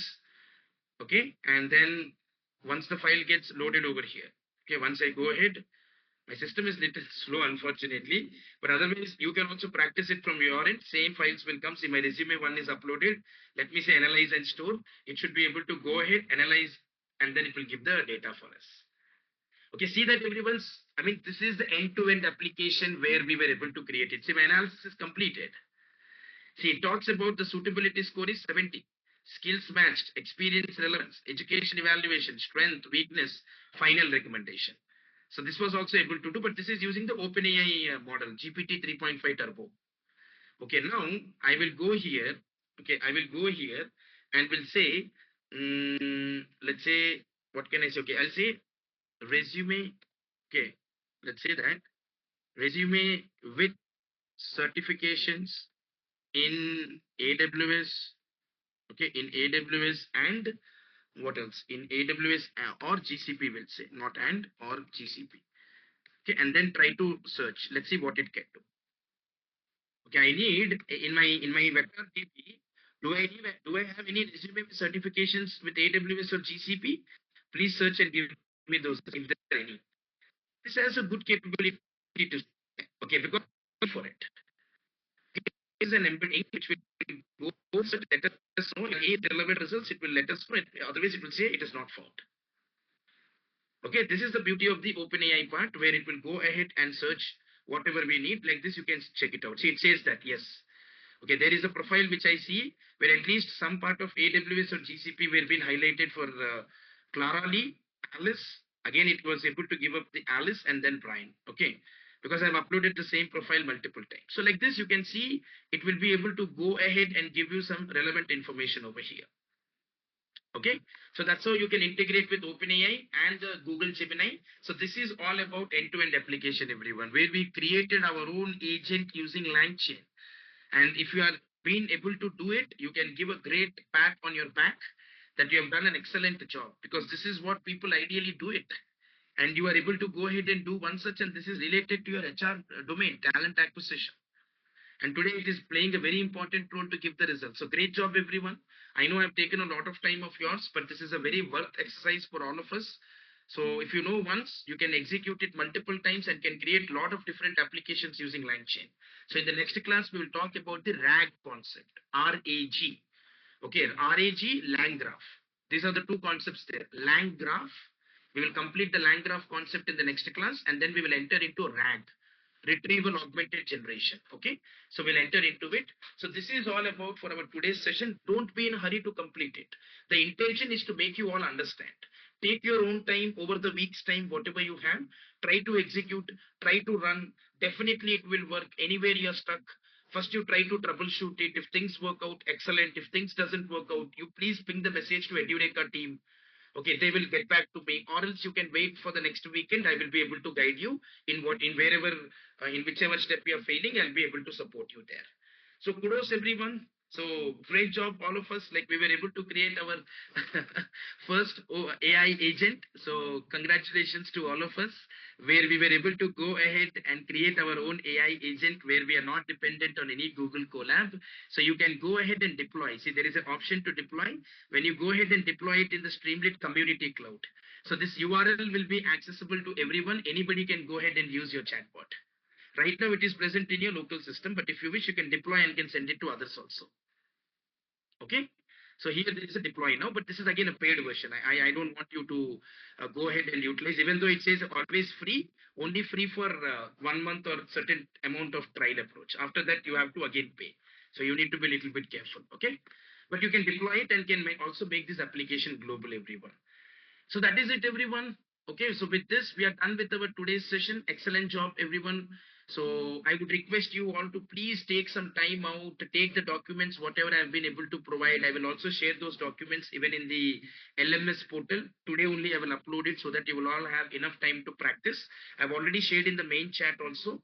Just take them, follow the steps one by one. Everything is recorded. Even the recording will be provided in next 2 to 3 hours. Please go through them. Try to understand everything. Wherever you believe there is a difficulty, feel free to let me know in the next session. I will always be there to assist you.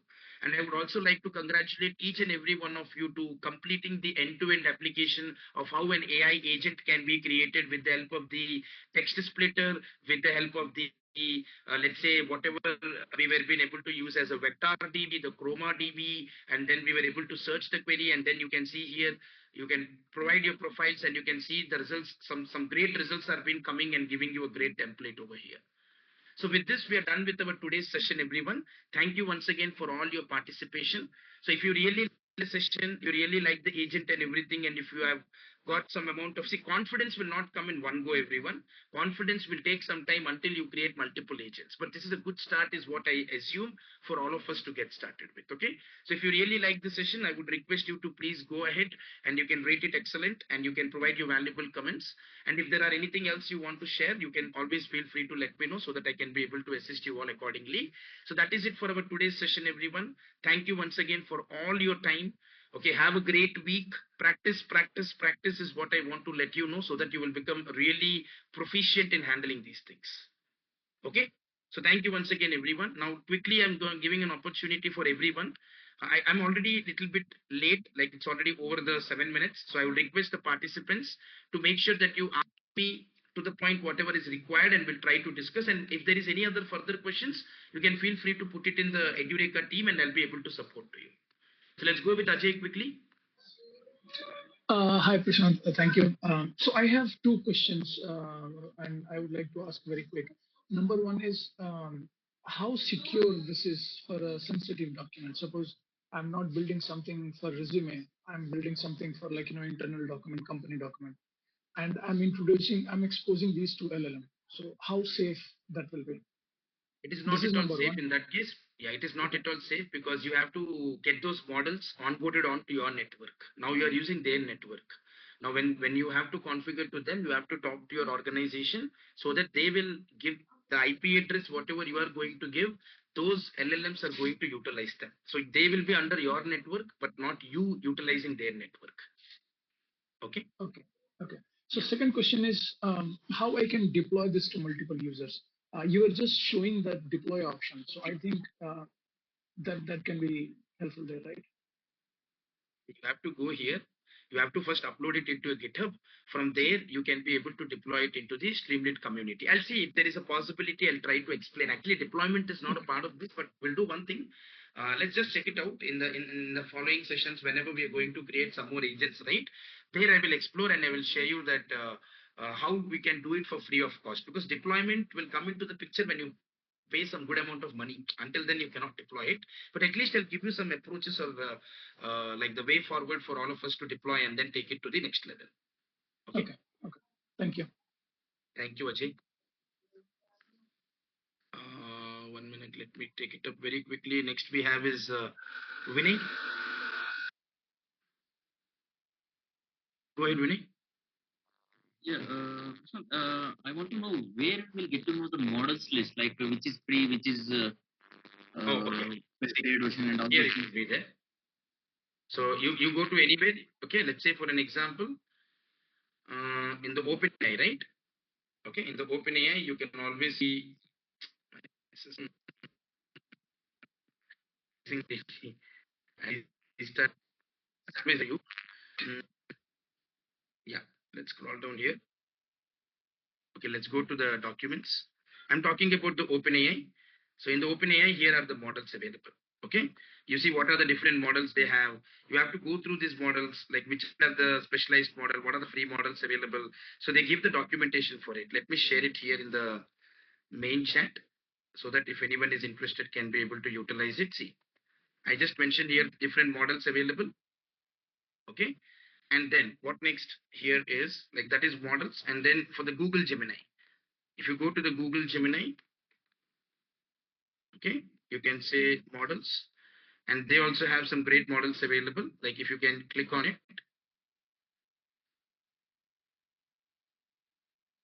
here are the models available which we are using. Okay, so I'm also sharing these models also so that anywhere at any point of time, if you want to look into this information, at least it will be easier for us to refer to.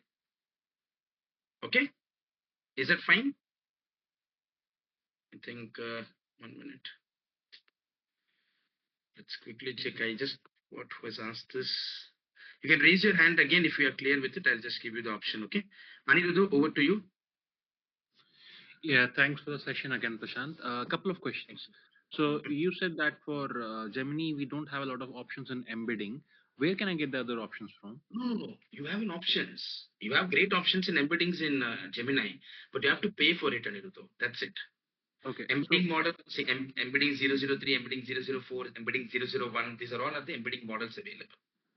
Okay, so only embedding 004 is free, is it? Yeah, exactly. That is the only thing which they have given for free, which we have utilized in our Google Gemini code. Yeah. Okay. Okay. So, Okay. but for OpenAI, you have to pay and you'll get some great embedding models and you can use it for the different similarity searches, whatever you need to do, Anirudh. Okay. And one last question. So you have three resumes there. Can you please share those resumes here as well so that Yeah, we can definitely. do that for testing purpose? Give me 1 minute. Let me put it in the main chat very quickly. Yeah.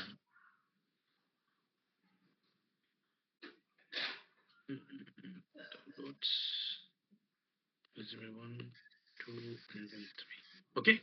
I uploaded all three of them, Anirudh. Okay. Okay. Thanks a lot. Thank you. Perfect. No problem. Thank you. Let's move on to Anand quickly. Hello, can you hear me? Yeah, yes, Anand. Over to you. Prashant, hey. First of all, thank you so much for the session. I understand that you're in a hurry. I just have a few questions, Prashant. So compared to Okay. yesterday, what in the last session that we did, right? We observed that Yesterday. there is that there is a difference in which we are actually processing. I mean, keeping the vector database part aside. Example, yeah, in our prompts yesterday, we did not join the chunks as such into a loop. And in terms of calling, we used a chain to actually call the LLMs. And now, in terms of getting a response from the as a result for the full analysis, today we saw that we are joining all Self the query. responses. Yeah, and then trying to get it. So So I'm how seeing a different difference they are, between right? yeah. Okay. See, we took today a little bit one step further. Yesterday was a very basic model, Anand. Very, very basic one. Okay. That also works. Now today, whatever we worked upon, right? See, now this, let's say, yesterday, whatever application we created is only up to this part. That's it. Now, whatever we created, this is purely optional. This is purely optional. So tomorrow, if HR wants to come and search directly from the existing profiles, it will be helpful for you. Now, if you don't want this, we can ignore it. But this is additional thing which came in, due to which we were joining the chunks. We are making them come in a proper result, and then we were able to get the response. When you put a query, it will give you the result. And even in LLMs, even if you don't join, LLMs are very intelligent enough, Anand, where it can identify and can come up with an appropriate result at any point of time. Okay, so yesterday I've just given one more flavor just to say that now as the chunks are coming in, and if the chunks get overlapped a lot, it will create a problem. Maybe even in yesterday's program also, if you wish, you can add a join parameter. Okay, or else if you don't want to join, your LLMs are intelligent enough where it can join, but better to be on a safer side, we used a join. Because here we are configuring with the Streamlit. In the Google Colab, we're not configuring with Streamlit, right? We're directly running and getting the output out of it. But here you need to do a little bit of, when you're integrating with Streamlit, we need to be a little bit careful because it's not going to override or overload the results and give us in a different manner. So that is the reason we join. But otherwise, join is not something which is very mandatorily we need to do. LLM is having that capability to join and give us the relevant content at the end of the day based on the prompt template, whatever we are providing, Anand.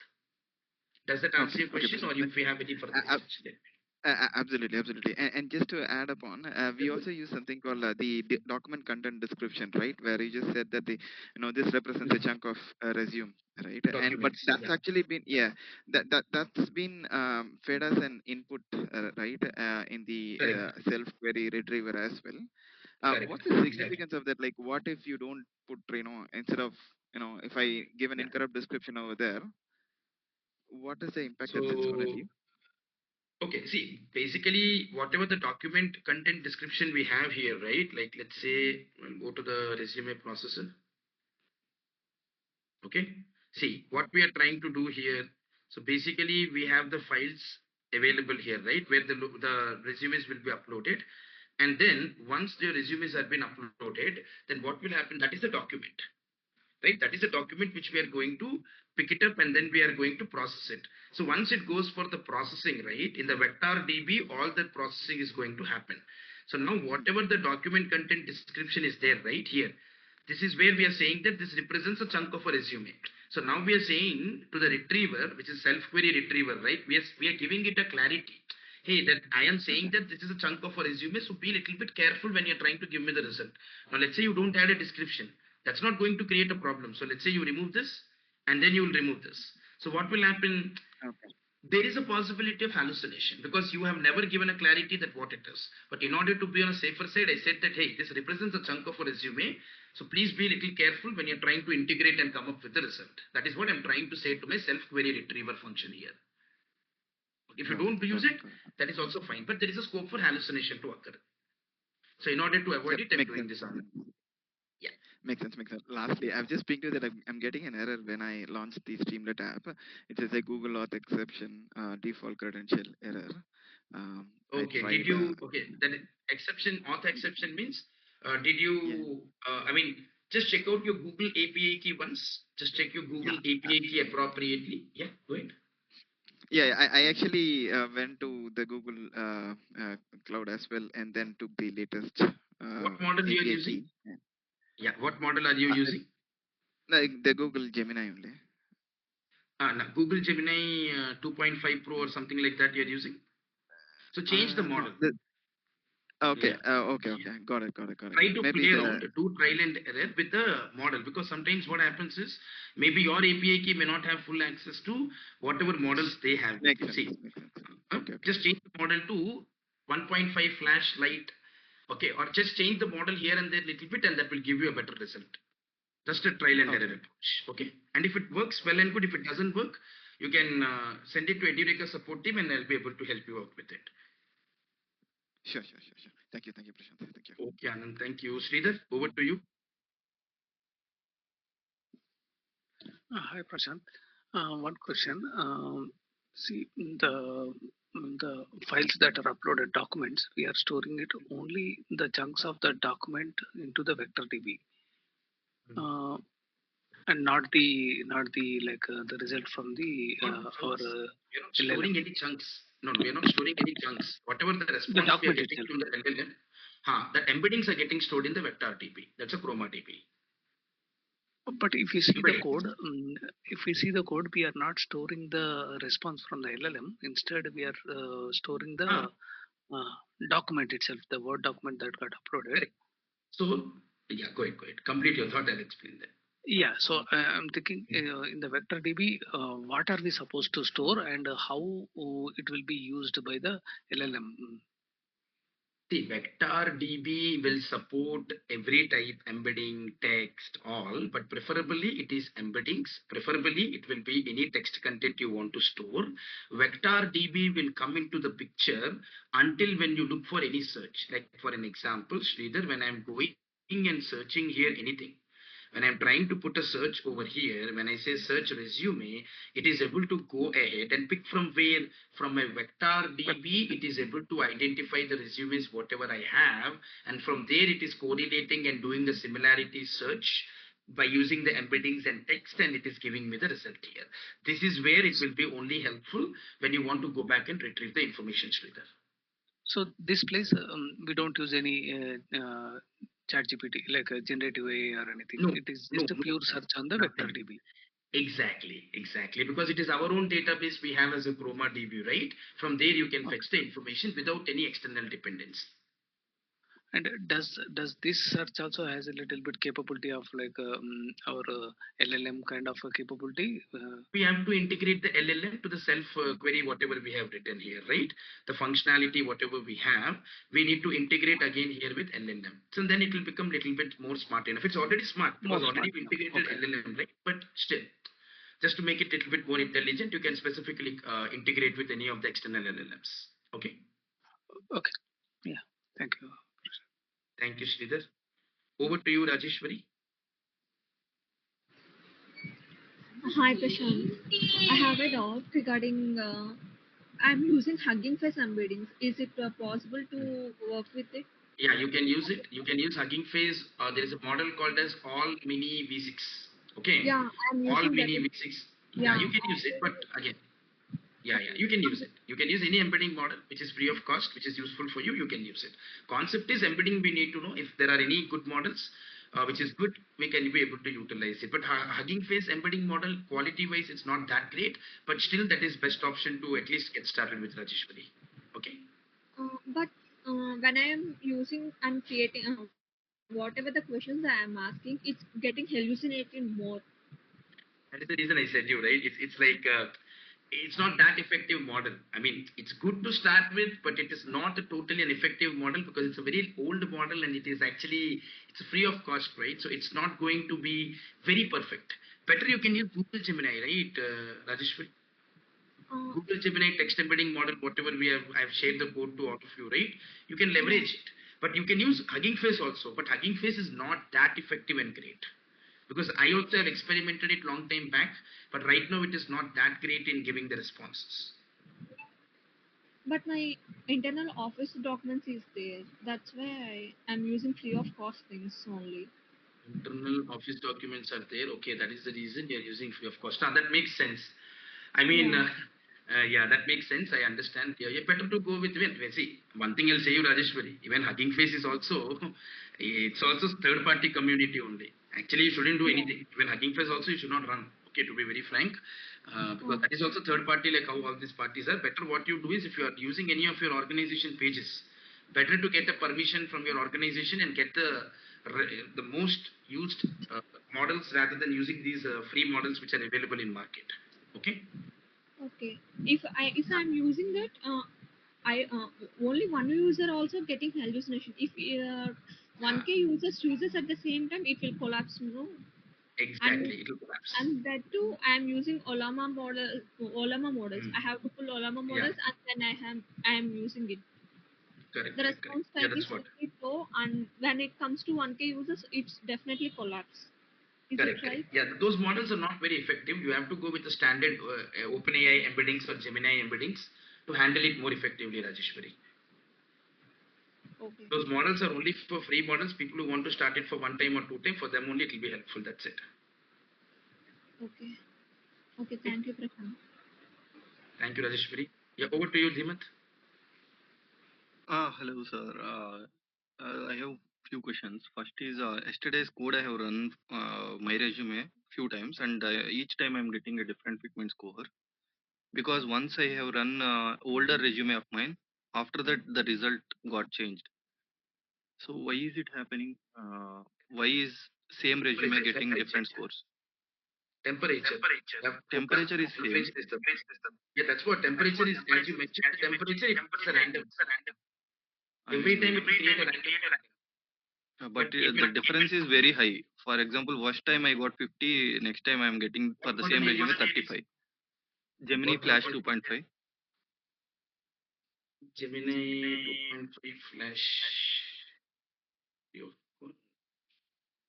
And I Okay. have directly uploaded in Gemini Flash 2.5 my resume and got a fitment score 55 uh, directly. I mean, without agent, any agent. Direct, uh, so each case is different.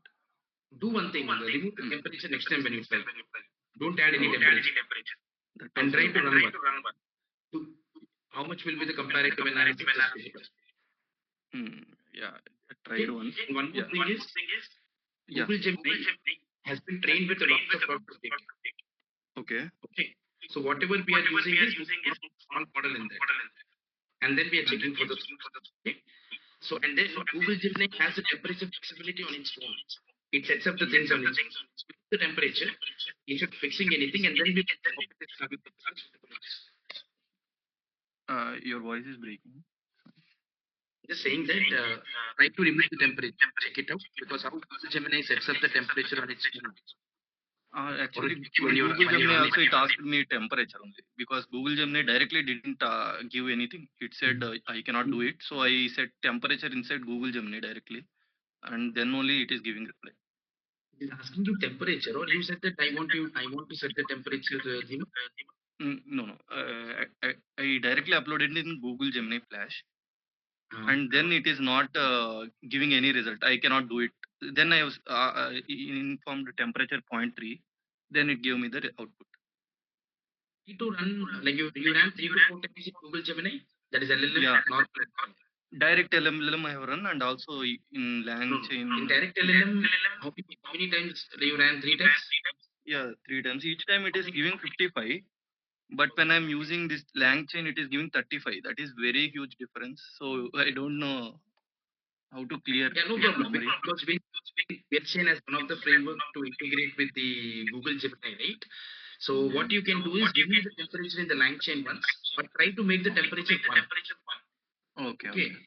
because in the Google Gemini, even though LLM may also get hallucinated, right? Wherever we are running it. So just change temperature parameters and let you know in which temperature you are getting 50. Okay. Point 3 itself. Yeah, okay. Yeah, Yeah, correct. Just change temperature here and there little bit. No, I'm talking about the line chain. Okay. Hmm. Change the temperature every time and check where it is getting 50. So that is the temperature by default the LLM is taking because it is asking it to provide that. Okay, Because I we will never try. provide for LLM, the Google Gemini is running at the Okay. okay, just try to play with temperature, let me know the result in the next class. Okay, okay, sure. Yep, yep. Thank you. Okay, thank you. Over to you, Maruti.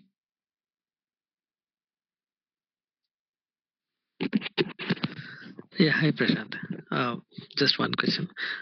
I'm new to this Python and the library, so I see you have been using couple of libraries, right? So how do we get to know about this library? So is it with experience and practice, doing multiple use cases, or is there anything that we Documentation. have to learn about it? First is the documentation. Python documentation. First, you have to go to Python official documentation. In the Python official documentation, Maruti, you will have a lot of libraries which they have it. First thing. Second thing is Mhm. the related OpenAI documentation or maybe the Gemini documentation. In that documentations, you will see some great content available there as a libraries. Okay, second thing. Third important thing here is once you know about all those libraries and all, the third is a very right point you said. With experience, with multiple practice, you will automatically get to know what to use at what point of time. That's it. Did you get it, Maruti? Yeah. My question was primarily about this AI related libraries only, but yeah, you answered No, you that. have to go to the documentation, OpenAI documentation, and the LangChain documentation, which I already shared yesterday, and then even the Google Gemini documentation, where you can go through it, where they talk about a lot of libraries which we can be able to avail. And next one is, as you rightly said, through experience and trial and error, you will get to know a lot of different things. Got it. Thank you so much. Thank you, Bharati. Over to you, Debashish.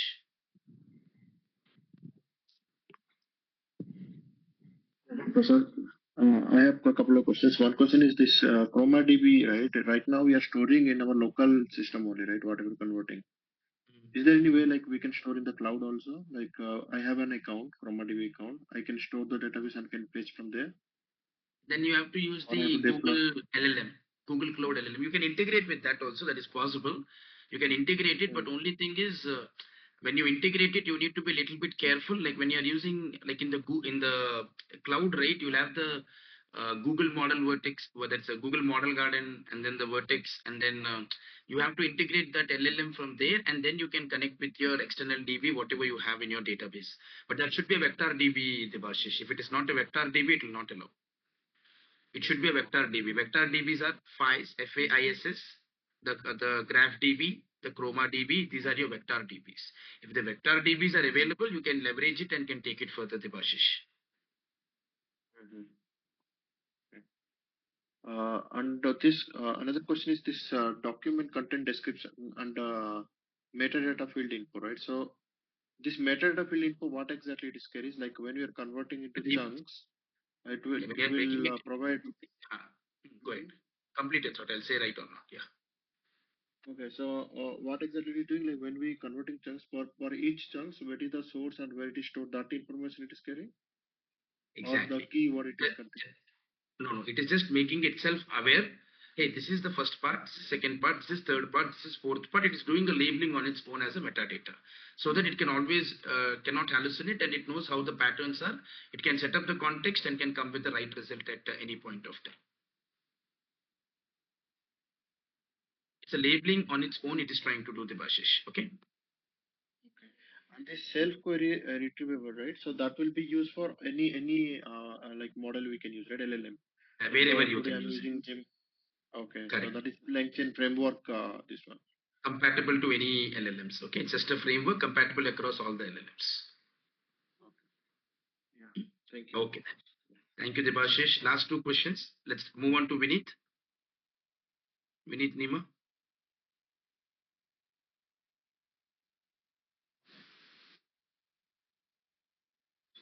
Vineet, Am are I you there? audible? Yeah, am I audible? Yeah, yeah, yeah, you're audible. Prashant, I'm getting this error. I just pinged you on chat. I'll ping you again. Can you just call it out because my chat is bombarded with a lot of messages. Can you just say me what is the error you're getting? Uh, it says all scripts ignored, not running on GCP, and untrusted also is not enabled. All scripts. You put your API key? Yes, I put the API. Okay. I've tried to generate a new key as well, but it did not work. Vineet.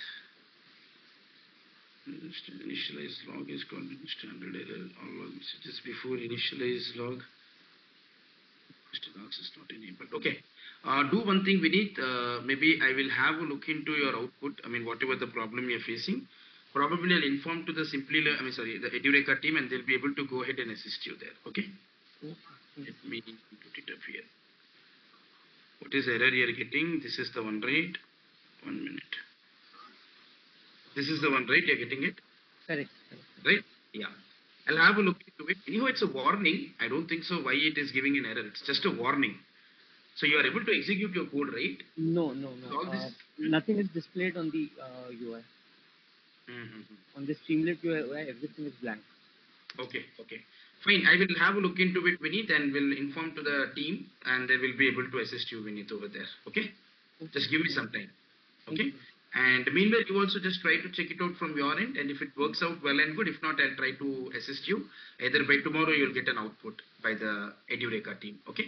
No problem. Thank you. Thank you, Vineet. Over to you. The last question for today, EG. Hello. Hey, hi. Yeah. Actually, I ran the code. I got this issue. I mean, I got the blank screen. After that, at right hand side, I seen this deploy button. Okay, when I click the deploy button, I Deploy, have you should not options. wait. Deploy, you should not wait. I have We are selected not doing any deployment actually. yeah, I have selected the first one, stream right. Hmm. Then I got this exception which I have posted in chat. No, you should not deploy at all. First of all, you should not go to deploy. If the system is not loading, that means somewhere there is issue in the code. So please. I didn't get any exceptions. No, you will get an exception. You go to the here in the Visual No, Studio I code, got right? the yeah. Terminal. In the terminal, you get the error actually. What is the problem we are facing? That will be the I have error. seen that terminal. Everything is fine. I got that URL also. What is the default browser? Do one thing. Copy the URL and paste it in the any of the Microsoft Edge or Google Chrome. Yeah, I did same thing. Actually, as a default browser, it has taken Mozilla Firefox. Then I copied the same URL and pasted it in Chrome. But in Chrome also, I'm getting same issue. URL loading. is hello. It's loading, right? Yeah, it's slow. I mean, the UI is not coming. UI is not has been displayed. How much time you have been waiting for? Just the blank screen. Is it somewhere saying run? Something like run? There is run option there? No, nothing. If you want, Did you copy this? No. Like you cannot share the screen. That's the problem. The I'm settings not are like that. Screenshot, I'm saying. Screenshot will be blank now. I want to see the code actually. Did you put in app.py everything? Whatever we have, streamlit.st and all?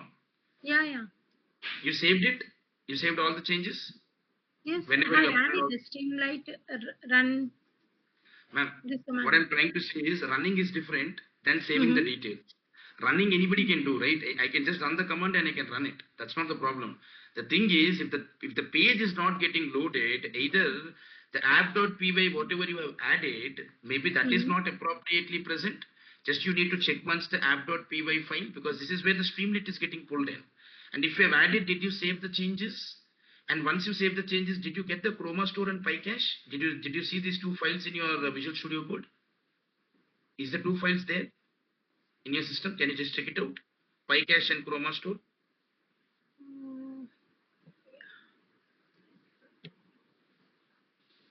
towards the left hand side. In your files, Okay, you should I'll see the check it. PyCache and ProMaster. Acha, by cash and Ah, Pro Master. Right? yeah, until these two things are Hmm. not there, then how will it be Hmm. able to interact with? So, Yeah. just watch the recording session, whatever we have done today, right? Go through step by step. Hmm. If things work out, excellent. If things doesn't work out, let me know in the next session. I'll be able to guide you there or raise Okay. a support. Okay? Okay. Okay. Okay. Sure. Thank you. Thank you. Okay, then everyone. So with this, we are done with our today's session. Thank you once again, everyone, for your time. Please make sure that you practice as much as you can. Go into the recorded session and make sure that you go ahead and complete this demo overall. And yeah, whatever additionally is required, I'll be able to give you that support in the next session, everyone. Okay, thank you once again. Make sure that you please acknowledge the feedback. If you really like the session and the support, please go ahead and then try to rate it excellent, and you can provide your valuable comments. And if there are any concerns or anything, you can please feel free to let me know, everyone. Thank you once again for doing an excellent job in creating your first AI agent. And again, I would request you to practice whenever you get some time to revise it and then do it appropriately. Have a great week, everyone. Thank you and take care.